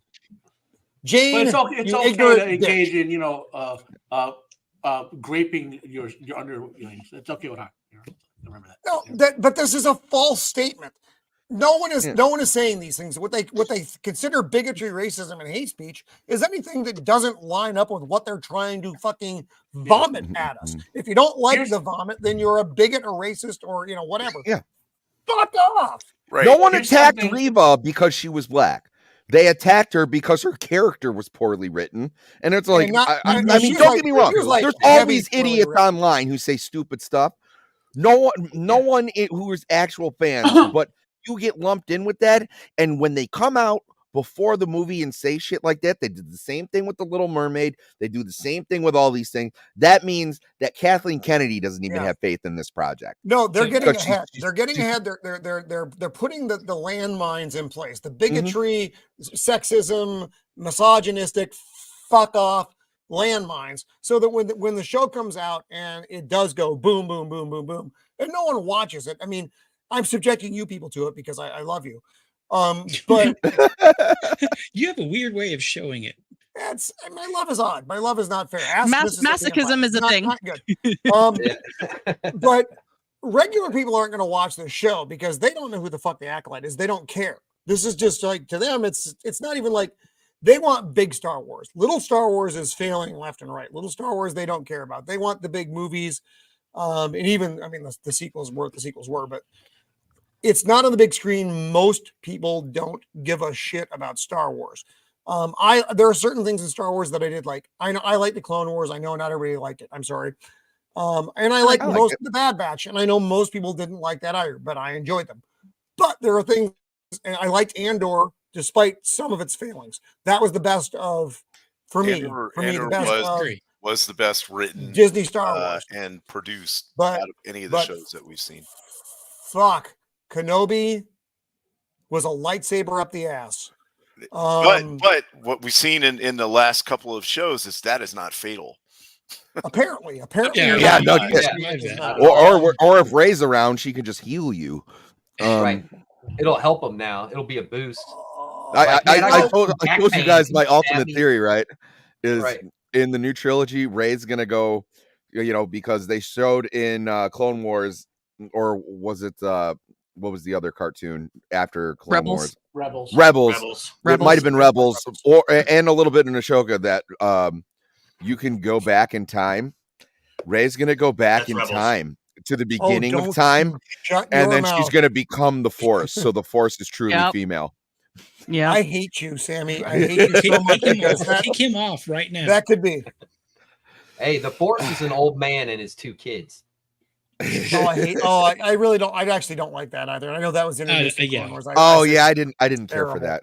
So, I was like, what are you doing? Just in general, like the whole thing with like, it astounds me that people, and specifically women and women who are not white, are not upset that they're getting these shitty roles that are written terribly, and the only thing that anybody cares about is their gender and their color, and it's pandering and insulting. If somebody were to say to me, the only reason that you're here is because you're bald and have a beard, it's like, okay, I got some bad news for you, Beard. Don't tell him. Don't tell him. Shut up. Everybody shut the fuck up right now. Yeah. I knew it. Sorry, Joker can't come unless. That's right. Gotta stroke the beard. There you go, buddy. Did Don't that come. for you. For Joker and oh yeah, don't come. I'm right under you. Yeah, right. Yeah, but I mean, no, in general, it's only okay to come on people in the supermarket. It just has to be certainly some points. People who are in these roles have to realize that it's insulting.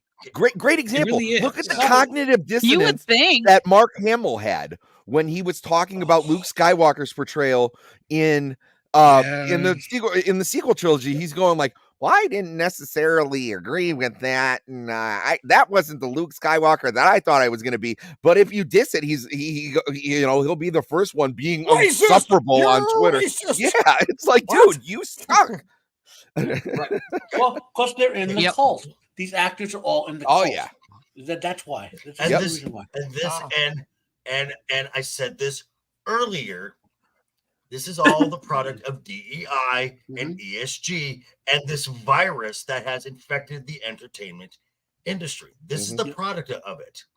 Where if you can be a dark-skinned female lesbian amputee, dude, you are almost guaranteed a role somewhere. Seriously. No, they'll make a whole show for you. They'll kill a character off and replace them. They'll kill a whole franchise. I guess I'm holding on to just the littlest tiny shred of hope that people are smart, even though I like intellectually I know they're assholes and dumbasses and stupid, because I can't see how anybody would just like look at this and go, yes, I got here on my skin color. It's just like, no, nobody cares about that. Okay, you were also talking about an industry that is so insulated, and that they are surrounded by yes men. That's all they're surrounded it's by. 2024. I mean, yes, women. Fine. Yes, thems. Yes, people. Whatever. So, but I mean, I just saw something the other day. Kate Blanchett, who's worth $95 million. Oh my god. And she says she is middle class. Yeah. This is how disconnected they are. Well, maybe money is worth so little it might be true. Yeah, exactly. I mean, okay. I mean, yeah. Maybe she's bought groceries between now and then, right? But here's the sad part of all this, or the thing that's the biggest problem is, if they were to make a disabled, trans, black, lesbian character, Okay. but they wrote it well, put it in a context where the characters, those traits didn't necessarily define why Captain you're Jack watching the Harkness. show, Captain Jack but Right. they're part of what the character's makeup is, but it's not the whole reason John you're supposed to Constantine. watch the show. Exactly. And then it's well written, well produced, acted well, all those kinds of things. That's fine. But you can't make that character work over and over and over again, because that's a very unique set of characteristics that if you go out into the mass of the public, there's not millions of those kinds of people running around. You know what I mean? Just like the big heroes in a lot of these, there's not millions of people running around that are doing that big hero stuff. They're just regular everyday people.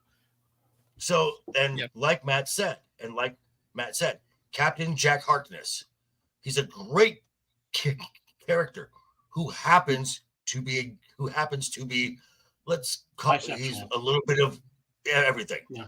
You have John Constantine, great character who just happens to be bisexual. Okay, it doesn't define them. And I was talking to someone who's very much lefty, and they said, "Oh, so it's a gay character?" And I said, "No, it's a character who happens to be gay." Right. Yeah, When- but for when them, John that's the front. Byrne- That's the front. That's Right. not the back part. That's Right, not right, just right. part of their thing. And that That's was who like- they are. And that was like Blade.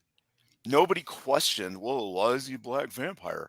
They were just, he's the daywalker. This is the character. This is who he is. Because it was presented that way. It wasn't, they didn't make it about him being male or black or whatever. They just said, look, he's a vampire hunter and he's a daywalker. And these are all the characters that go ancillary around him. And it was a great movie.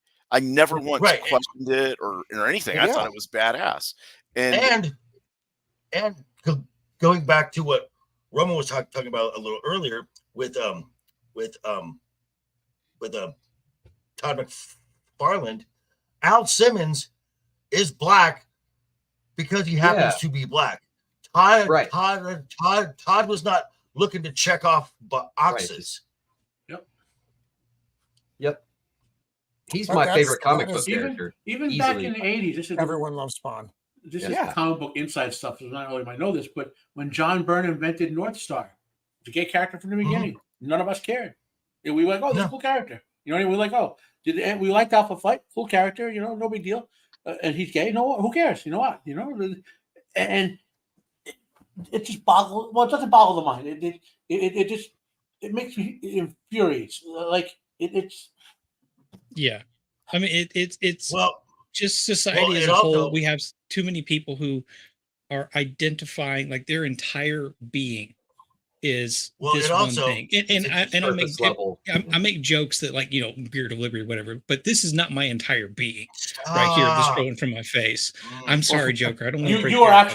You actually. But I mean, so these people who are creating characters or undoing characters that were previously created around a certain identity, that's their entire life is based around that. So they can't, I guess, this goes to what you were saying, Joker, about like some of Hollywood's, they can't comprehend actually having a life, going out there, mowing a yard, going grocery shopping and things like that. And actually how something has come completely full circle. We remember when films in the 80s and early 90s, when you had a gay character, there was a stereotype, and they were like they were very overly sexual, and the gay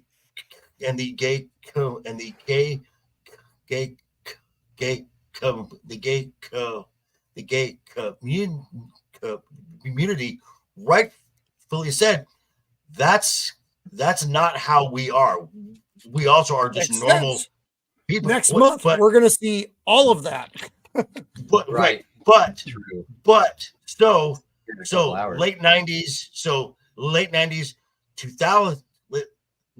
2000s, you had you did have gay characters, but they weren't the stereotype.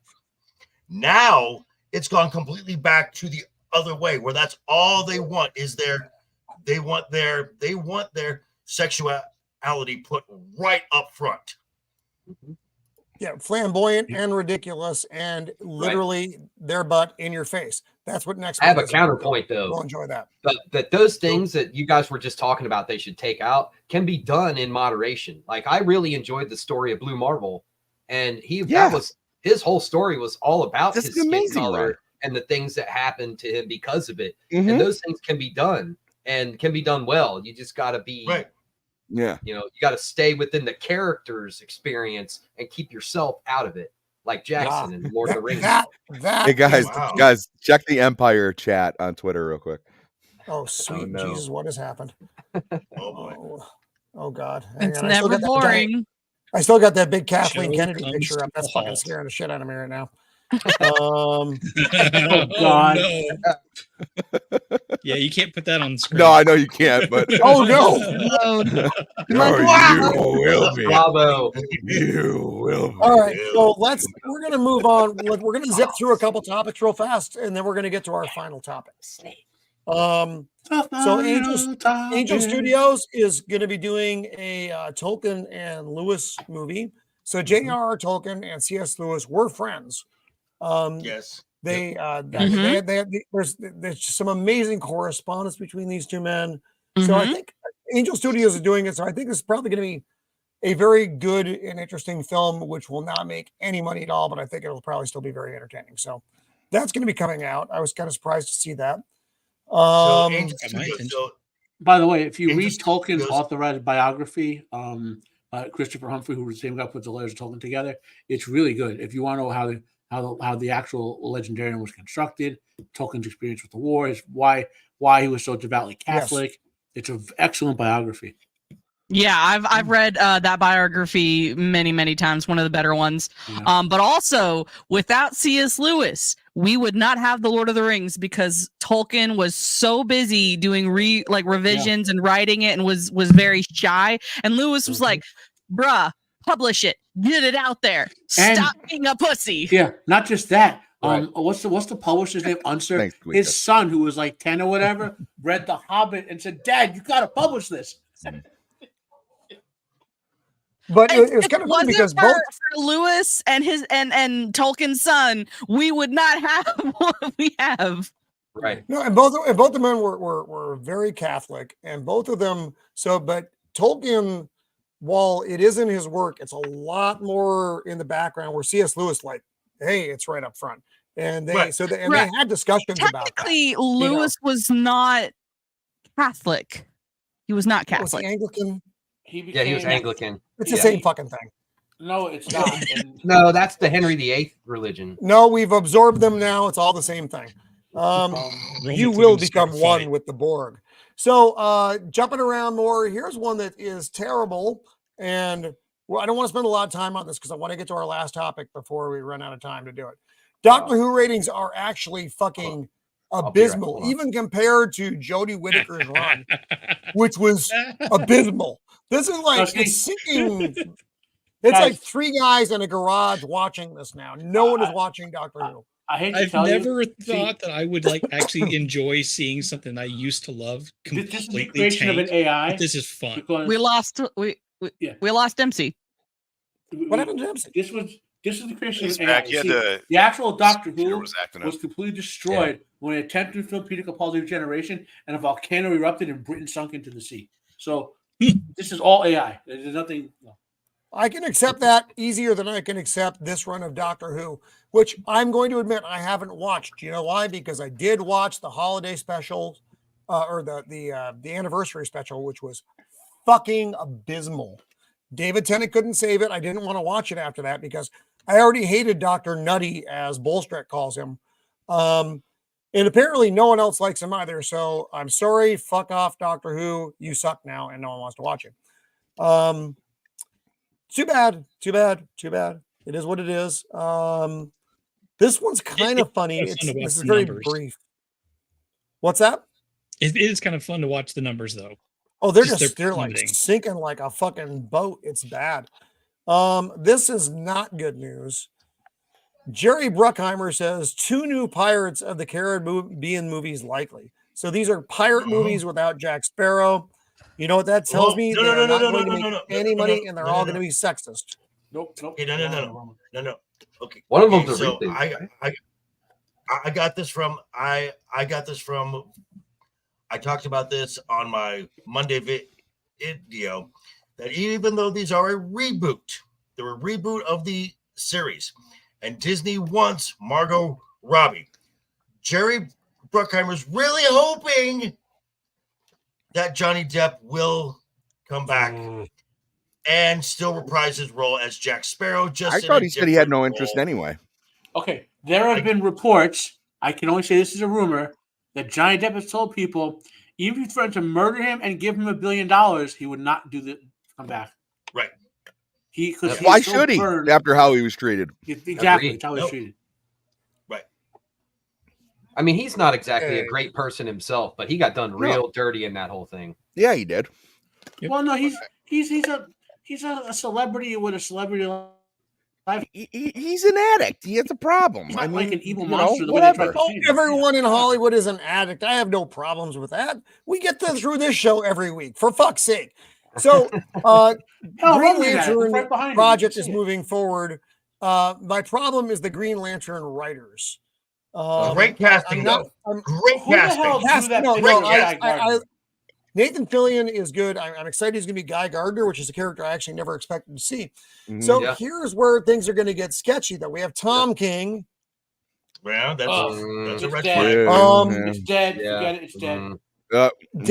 Damon, what's his fuck here? Lindelof. Yeah, I don't know about this. This is the name.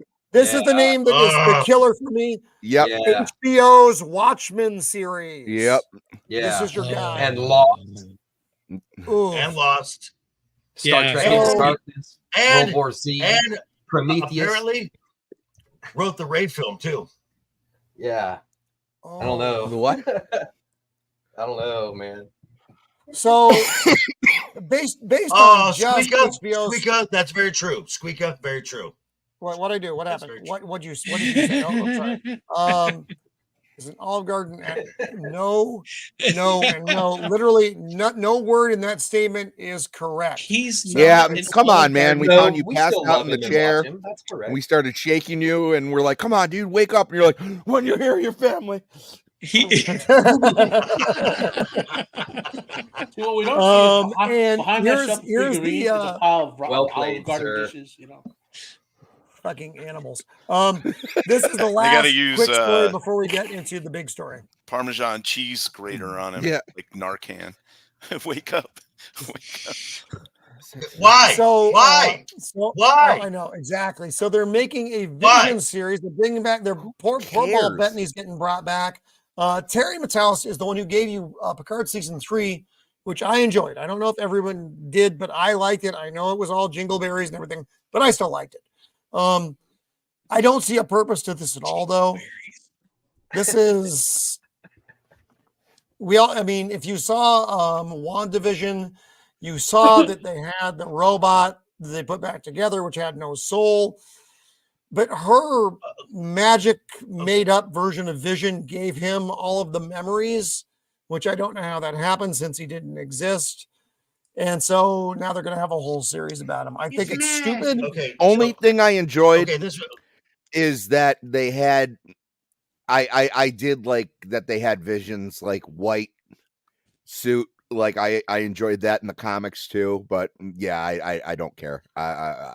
You can. No, I mean, and the guy has like a decent resume coming into this. Where 12 Monkeys and a bunch of other 12 Monkeys and MacGyver, just other, and Star Trek, of course. But I just don't care. Joker, what do you got? Okay, so here, so this is the thing. So announcing Terry is just to say, oh, wait, the Picard season 3, that was good. This is going to be good. This is going to be good. This is still fucking Disney. They do not No, Pops. They do not get the benefit of the doubt anymore. Honey, They hang don't on, everyone. have- Mrs. of the Empire is out in the studio right now. Honey, can you say something for people so that they can hear that you don't sound like Marge Simpson? Honey? Which is a giant fry. I think you're making her. She's not going to say anything. She's just not going to say anything. Never. So Now she's standing next So- to me, looking very angry. I completely agree with you, Joker. It's Disney. I like Paul Bettany. I've loved Vision as a character, but Yeah, I don't want this. I'm not looking forward to it. I don't care about I it. have zero interest in Disney, Disney, Marvel, and Disney Star Wars. Agreed. Mhm. I'm with you. Don't Yeah. care. All right. So now Bridges we're burned. moving into the last meaty subject of the evening, and this is going to be our wrap-up topic. This one's going to be a little hot, though, I suspect. And I saw this week, and I was like, oh, no. Because I'm reading Fellowship of the Rings right now, and I just got past this bit not long ago. It is the abomination that will be Tom Bombadil. Bombadil. Okay. Roman, put the picture of him right there, right? Freeze it. Okay. Now I'm going to read what he's supposed to look like to you. Thank But you. before I do that, I want to say the people doing this show are supposed to be better than us. They're supposed to be inclusive Better. and awesome and blue-haired and wonderful people who care about They're going to everyone, right? fix the story. They're going to tell So, the story Tolkien I want couldn't you to tell. listen what Tom Bombadil is supposed to look like, right? And then I'm going to say something. So his face was creased and red as an apple, ripe apple, with blue and bright eyes. His hands were brown skinned, and it turned him into a white guy. wow. They turned a red and brown skinned person into a white guy. The woke, better than us, super genius. Doctor, we had to make black elves because Tolkien was an evil racist who didn't want any Scandinavian black elves. You know, I hope, you know what? I'm going to say it. I hope every motherfucker on this show dies in a car crash and get eaten by homeless people in California. They deserve it. In They Minecraft. deserve every In Minecraft. Yeah, in Minecraft. that happens Or to them. Minecraft. In In Minecraft. Minecraft.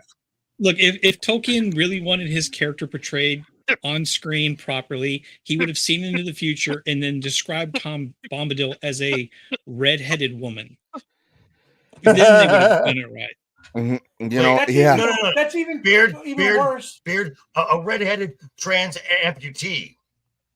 Well, it goes without saying. You know, yes.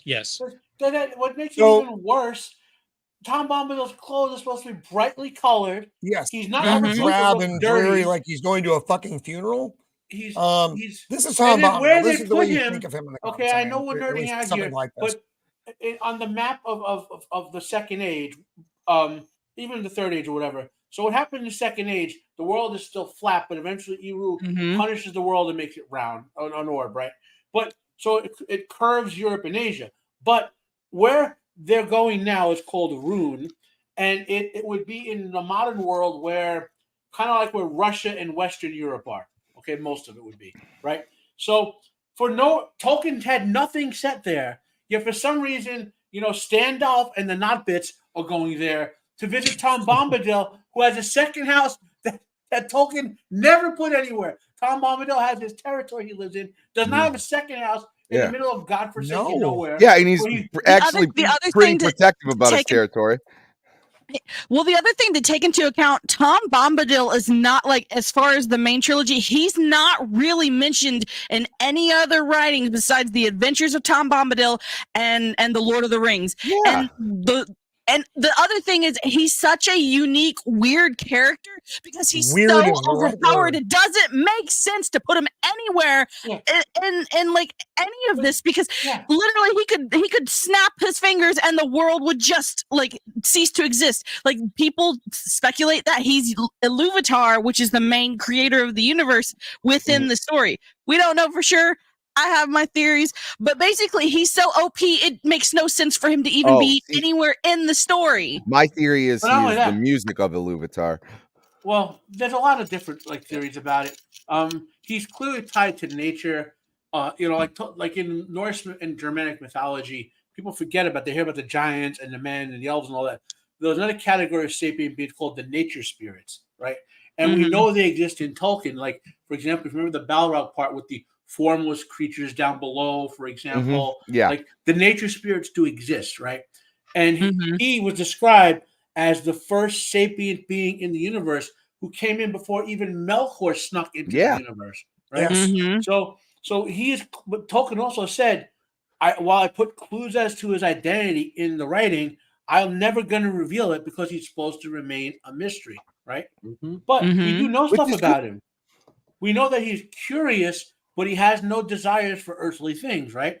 And he doesn't leave his lands like ever. Yet for some strange reason, and I have a quote to read from George R. R. Martin of all people, right? That sums up the morons on this show. For some strange reason, he goes to investigate what's going on in Rune, which nothing happened in the Lord of the Rings in Rune ever that Tolkien wrote. Okay, ever. No. You know, nothing happened there. Hold the one ring. He like in the Council of Elrond, like he can hold the one ring, and he's just like, oh, that's what I was gonna say. That negates the premise of the whole show, where the rings of power. Let's put in a character who it doesn't affect them in the slightest. Hey, what's Tom Bombadil's girlfriend's name? Goldberry. I would like to see maybe that's the one cutaway scene who's like, we're going to my townhouse in Rune. We like to vacation there. What are they going to say? His house in Rune doesn't have Goldberry to do his laundry. Is that what they're going to say? I don't know. Or Whoopi Goldberg. Oh, Tom Bombadil. Oh my God. Going to do his laundry. Like, all of the characters that Tolkien wrote and had in his legendarium, this is the last person they should have put in anything I agree. remotely related to this, because it doesn't make any sense for him to be anywhere near any of this. No, it just shows you what hacks they are. They're like, Tom Bombadil, that's a thing. Let's say they were good writers, right? And they would. So the second age, I'm playing Melkor. Exactly, hypothetically. So where Tom Bombadil's land is in the Second Age, literally is right on the road from where Gil-galad lives in Lindon to Ostenetto, where Celebrimbor lives. So they could have visited him there and got him in without. Let's go visit Tom and see what Tom thinks of what's going on, and then travel down the road. That would be a natural way to get Tom involved, right? No, not Tom is playing like Mulder and going investigating Rune. Well, we still don't know why Standalf and the Notbits are going to Rune and not to where the elves are or Mordor is. They're going in the middle of nowhere for no logical reason. Yeah. But I got a quote from George R. R. Martin. He did this in his Not a Blog, and it summarizes everything going on that we're talking about. Even though he's a lefty, he says this, okay? So now to preface this. Okay, he was a lefty in the 1930s. Okay. No, he still is. But anyway, there was an article in Variety back in 2022 where Neil Gaiman, the quote's from this year, but I'm saying this is a reference to an article in 2022 where Gaiman and Martin were interviewing Neil Gaiman, and they were talking about Hollywood changing the source material, right? So then George goes, that was all back in 2022, but very little has changed since then. If anything, things have gotten worse. Everywhere you look, there are more screenwriters and producers eager to take great stories and this is in quotation marks, make them their own, end quotes. It doesn't seem to matter whether their source material was written by Stan Lee, Charles Dickens, Ian Fleming, Ronald Dahl, Ursula K. Le Guin, J.R. Tolkien, Mark Twain, Raymond Chandler, Jane Austen, or anyone.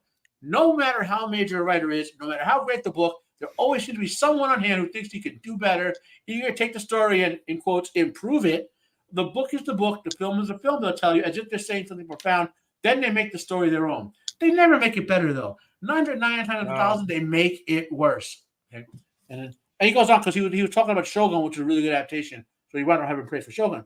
But that quote summarizes. So we don't have to go to the woke stuff. How badly these morons write this stuff, and because they think they know better. Did we talk at all about the Avatar adaptation on the show? I think we've mentioned it a little bit. Those morons deep into it. Thought that there was so much better writers than the people who did that show that they changed key story elements, and they wonder why everyone's upset when their story elements were stupid the way they changed them. Don't line up. Yeah. I also think, and this is me, and I don't want you guys to throw fruit at me. Tom Bombadil is a very difficult character to adapt to live action. Absolutely. There's a reason. in a Whoa. short form. It makes no sense. In a short No, he will form. come out. He will come across as either completely wrong or insane. wildly goofy. Yeah, it Yeah. just Yeah, because he doesn't really speak. He sings pretty much everything he says. Well, I mean, even in a key part in Lord of the Rings, they instead of where a part where you could have added Tom Bombadil, Peter Jackson had cast him, and then he's like, it's not going to work. So he has I'm glad he Treebeard didn't. rescue them. Yes, does- and I he think doesn't- that actually worked better. Yes. I know, but I think it worked better for a live picture. Yeah. I just don't think Tom comes across. It's just, man, I don't even know how you Yeah. do it where it doesn't look ridiculous. If That's you like the didn't- scene in The Hobbits where they're doing the dishes and they're singing the song, Ah. about Bilbo Bag, Well, there was a lot of singing. smash the plates and burn the corks. Right. That came across as Well, and goofy in the film. In the book, it's fun. In the movie, Right. it comes Right. across as ridiculous. Right. The only It's just- Cartoon was pretty cool too. Just saying. Tom Bombadil is one of those beings in the Tolkien universe that almost exists outside of the universe. Like when you look at his power levels, like the simple fact, like in the council, like they don't show it in the movie, obviously, because they took Tom Bombadil out. But he's sitting there and they're looking at the ring. All of them are terrified. They're like, oh my gosh, it's the one ring. It's the ring of power. Who's going to be able to carry this? And they're like, oh, Tom Bombadil's here. And he just picks it up, looks at it and goes, that's interesting. And puts it back down. Like, Yeah. like If nothing. God had a nephew. Yeah. That would be him. Who was maybe a little retarded. Yeah. He's God's retarded nephew. He's got the downs. I think we'll wrap up on that. Like I said, that was going to be the big one for the week because that's just some weird heavy news. So exiting this week, we are going into some dark territory for you folks. We are going to watch. We The need Steven Acolyte. Seagal. The Acolyte for the next probably 7 weeks is going to be our focus. So I'm going to torture these poor people, and I'm going to talk to Dempsey afterwards to see if I can torture him too. But he may not want to do it. And I don't blame him. None of us want to do it, folks. Yeah, Remember, want to do it. we watch so you don't have to. That's one of the things we do here at the Empire Studios. We absorb the evil. We're like salt eaters or sin eaters. We take it in so that you may live your lives. But that's what we have coming up next Thursday at 5, the 2-hour Fuck My Life, 2-episode premiere of The Acolyte, and then from there forward. So Roman, your and Disney's gift for my birthday is to make me watch The Acolyte. Thanks. Sorry. Yep. Happy birthday, dude. Happy So all of us who have the scissors, you just can just jump be it prepared. into your throat. Yeah. Yeah. So on that I'll make- positive note, we'll I will gonna make go sure. around I the- will make sure. I will make sure to finally mail Roman's gift. so I can shove them So into my throat. you will have them by Thursday next week. Roman, scissor with us. Do it. I shall No, you not. want to. Scissor. I shall not. Everybody's doing So, it, man. It'll make you feel good. You shall not snip. Well, we're gonna go around the horn. Let's see what people have coming up before we exit for the week. Yeah, I do gotta go. Shieldwall, my good friend, it was nice to have you back. What do you have coming up, my friend? Hey, how's it going, everybody? It was great to be back. This was I always like these free ranges because the conversations kind of go everywhere. It's pretty great. On next Tuesday, I'll be on Jacob Ironside show. We're going to be doing X-Files. I can't remember what 2 episodes we're going to be going over, but they're going to be good. Episodes 4 and 9 from season 1. Perfect. I thought it was 4 and 6. Uh-oh. I lost my brain. Oh, 4 I've and lost 9, my mind. It's fine. unless It's fine. unless that 6 is upside down. But Okay, that's fine. It flipped over in my brain. yeah. Continue. Anyway, so I'll be on that show, and also I will be on this show when we're discussing the awesomeness that is The Acolyte.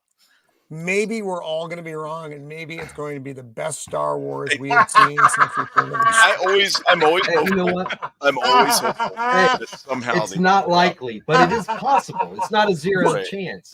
I Don't can like- grow an arm out of my You're stomach. saying there's a chance. Yeah, chance. Hey guys, I hate to cut the line, but I gotta go. Oh shit! All Take right, care, All right, Sammy. bud. It's good seeing Yep. you again, man. Yep. See you, That, Sammy. and as See you far next as what week, I'm Sammy. doing, you know, just turn around. I'll probably be there. So he'll Right. be here in like 15 minutes on somebody else's show. So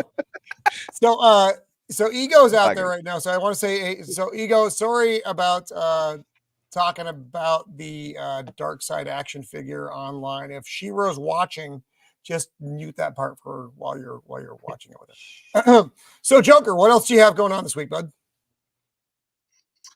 Well, tomorrow I will be dropping a video again dealing with the world of professional wrestling. There's a young lady. Well, she's probably one of the most popular wrestlers in the world right now. And the big question is, will she or won't she? So I'll be giving my views on that. I might be with the weekly Rogues Gallery hosted by Ironside. Monday I will be doing with Legion Talk season 1 episode 10 House of the Dragon right before season 2 starts. Looking forward to that.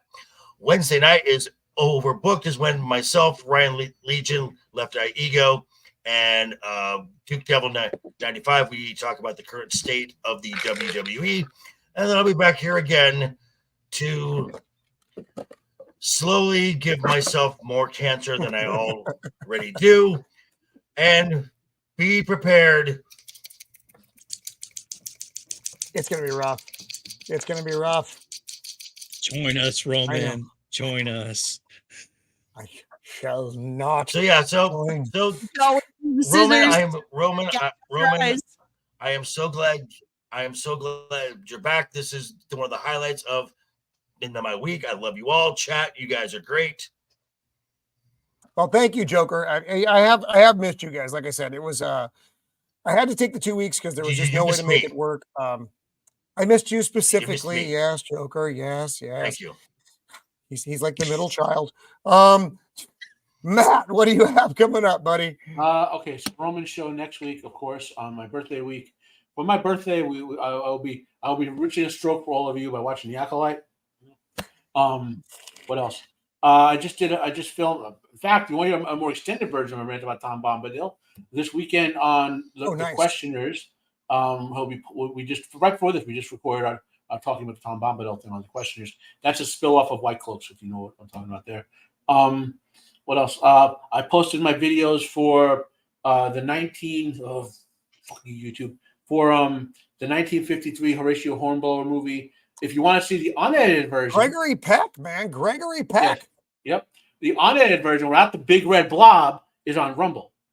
YouTube wanted me to cut half the video out, right? So I gave him a nice version, a full version with a big red blob in the middle that says "Go to Rumble to watch the."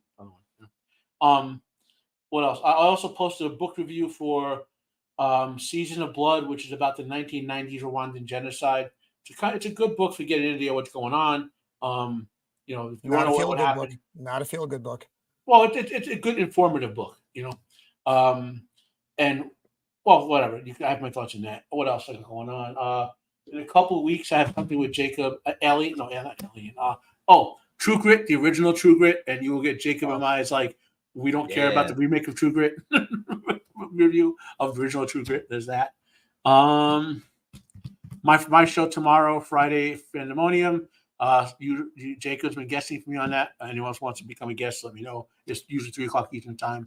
I run for an hour and a half, just afternoon drive.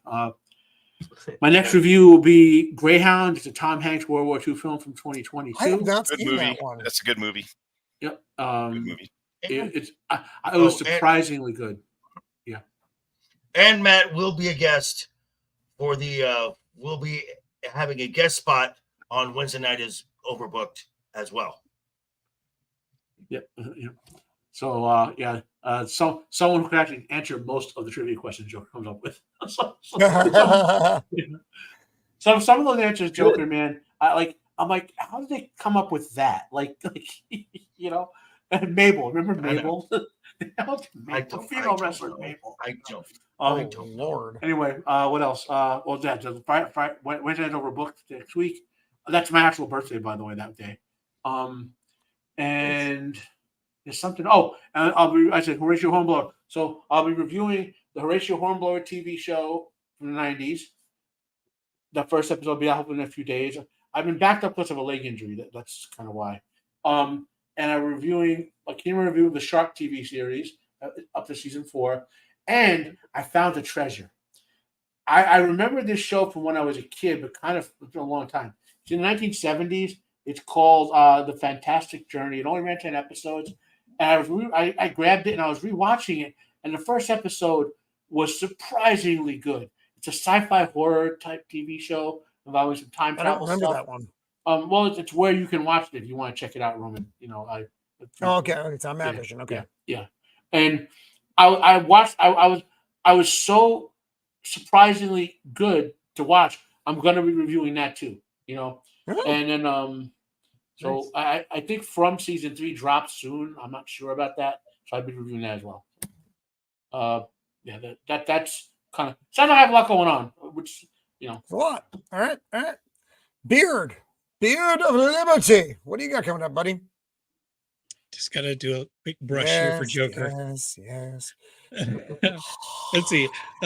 Sunday afternoon. Oh, sorry. Oh, there were some noises there. There you go. How you doing?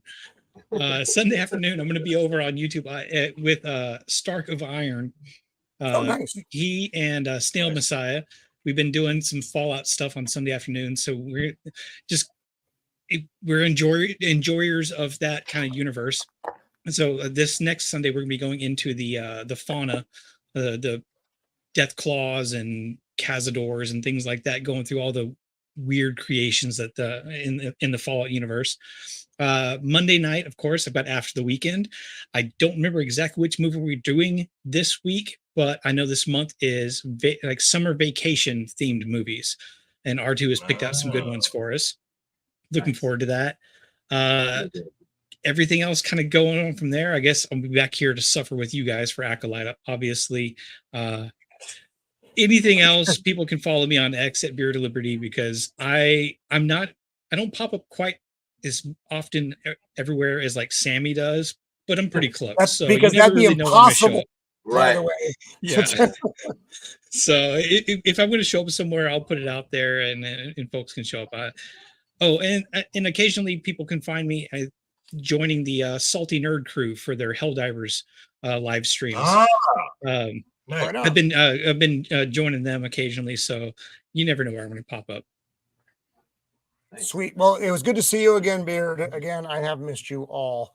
Although I have been squatting on your property, you haven't spotted me yet, and I'm a little disappointed by that. Mando, what do you have coming up? Just because I didn't shoot didn't mean I didn't spot you. True. Oh my. True. Right now for the next couple of weeks, just sporadic. I will be on Jacob's show, and then hopefully I'm gonna be here next Thursday. I'm probably gonna be, if I'm going to Dallas, it's still kind of an if. If I'm going to Dallas, I will be probably in the car, like still here, but just driving or something. But I will for sure be here because I'll need something to keep me awake on the road talking about the Acolyte, like screaming into my mic. But just keep a lookout on my Instagram and Twitter and Discord and all of that, because traveling for the next couple of weeks. Busy Mando. I understand. It's a rough. Traveling is not fun. I hate traveling myself. Dempsey, what do you have coming up, my friend? Thank you for joining us tonight. Thank you very much for having me. This was a ton of fun, actually. I mean, I love talking about stuff like this. So, I appreciate being on. But I'll be going on to Brian Roger Athay's channel. There's a show called Love that guy so much. Music. Oh yeah, Ryan's a great time. He really is. And he's doing good stuff, man. He's out there spreading the word about creators and letting. I know. I got to work out a timing thing with him. That's like my problem with everyone is fucking timing. It's like I want to be the music show. I'd like to come on the music show. I just got to figure again. My life is not easy. Dempsey, stop it. Hey, come on now. But no. See, I'm all over the darn place, and I'll be on Jacob's channel in July. I'm all over talking the about place now. aliens Jesus. and nice. aliens as well. So yeah, I'll be on for both. I'm gonna have to hit Jacob up for that. Yeah, oh, that's gonna be so much fun. I love going to his channel, man. That's a great time too. Jacob's in-depth analysis of these great movies is something to behold. Agreed. So again, thank you for hanging out with us again tonight. I do appreciate it. And for the panel, please don't panic and don't leave immediately as soon as we get off. I want to talk to you guys for a second.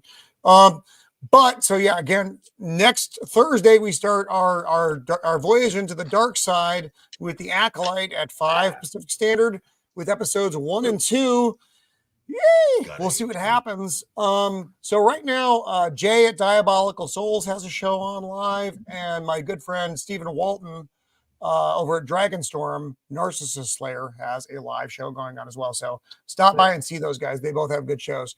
And so, golly, this was a lot tonight. There was a lot of stuff going on. This was another spirited discussion. I enjoy that. We don't always agree about stuff, but that's kind of the point in the nerd sphere. We don't agree, but it's like, but we don't call each other the names or the ists or the whatever. We just disagree.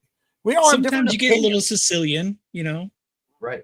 Or a lot Sicilian, depending. Or a lot Sicilian, depending. Mando definitely got a lot Sicilian with Tom Bombadil. So she was gonna go all freaking sidearm on a side staff on them. It was gonna be bad. So until next week, thank you all in the chat and thank you to this panel.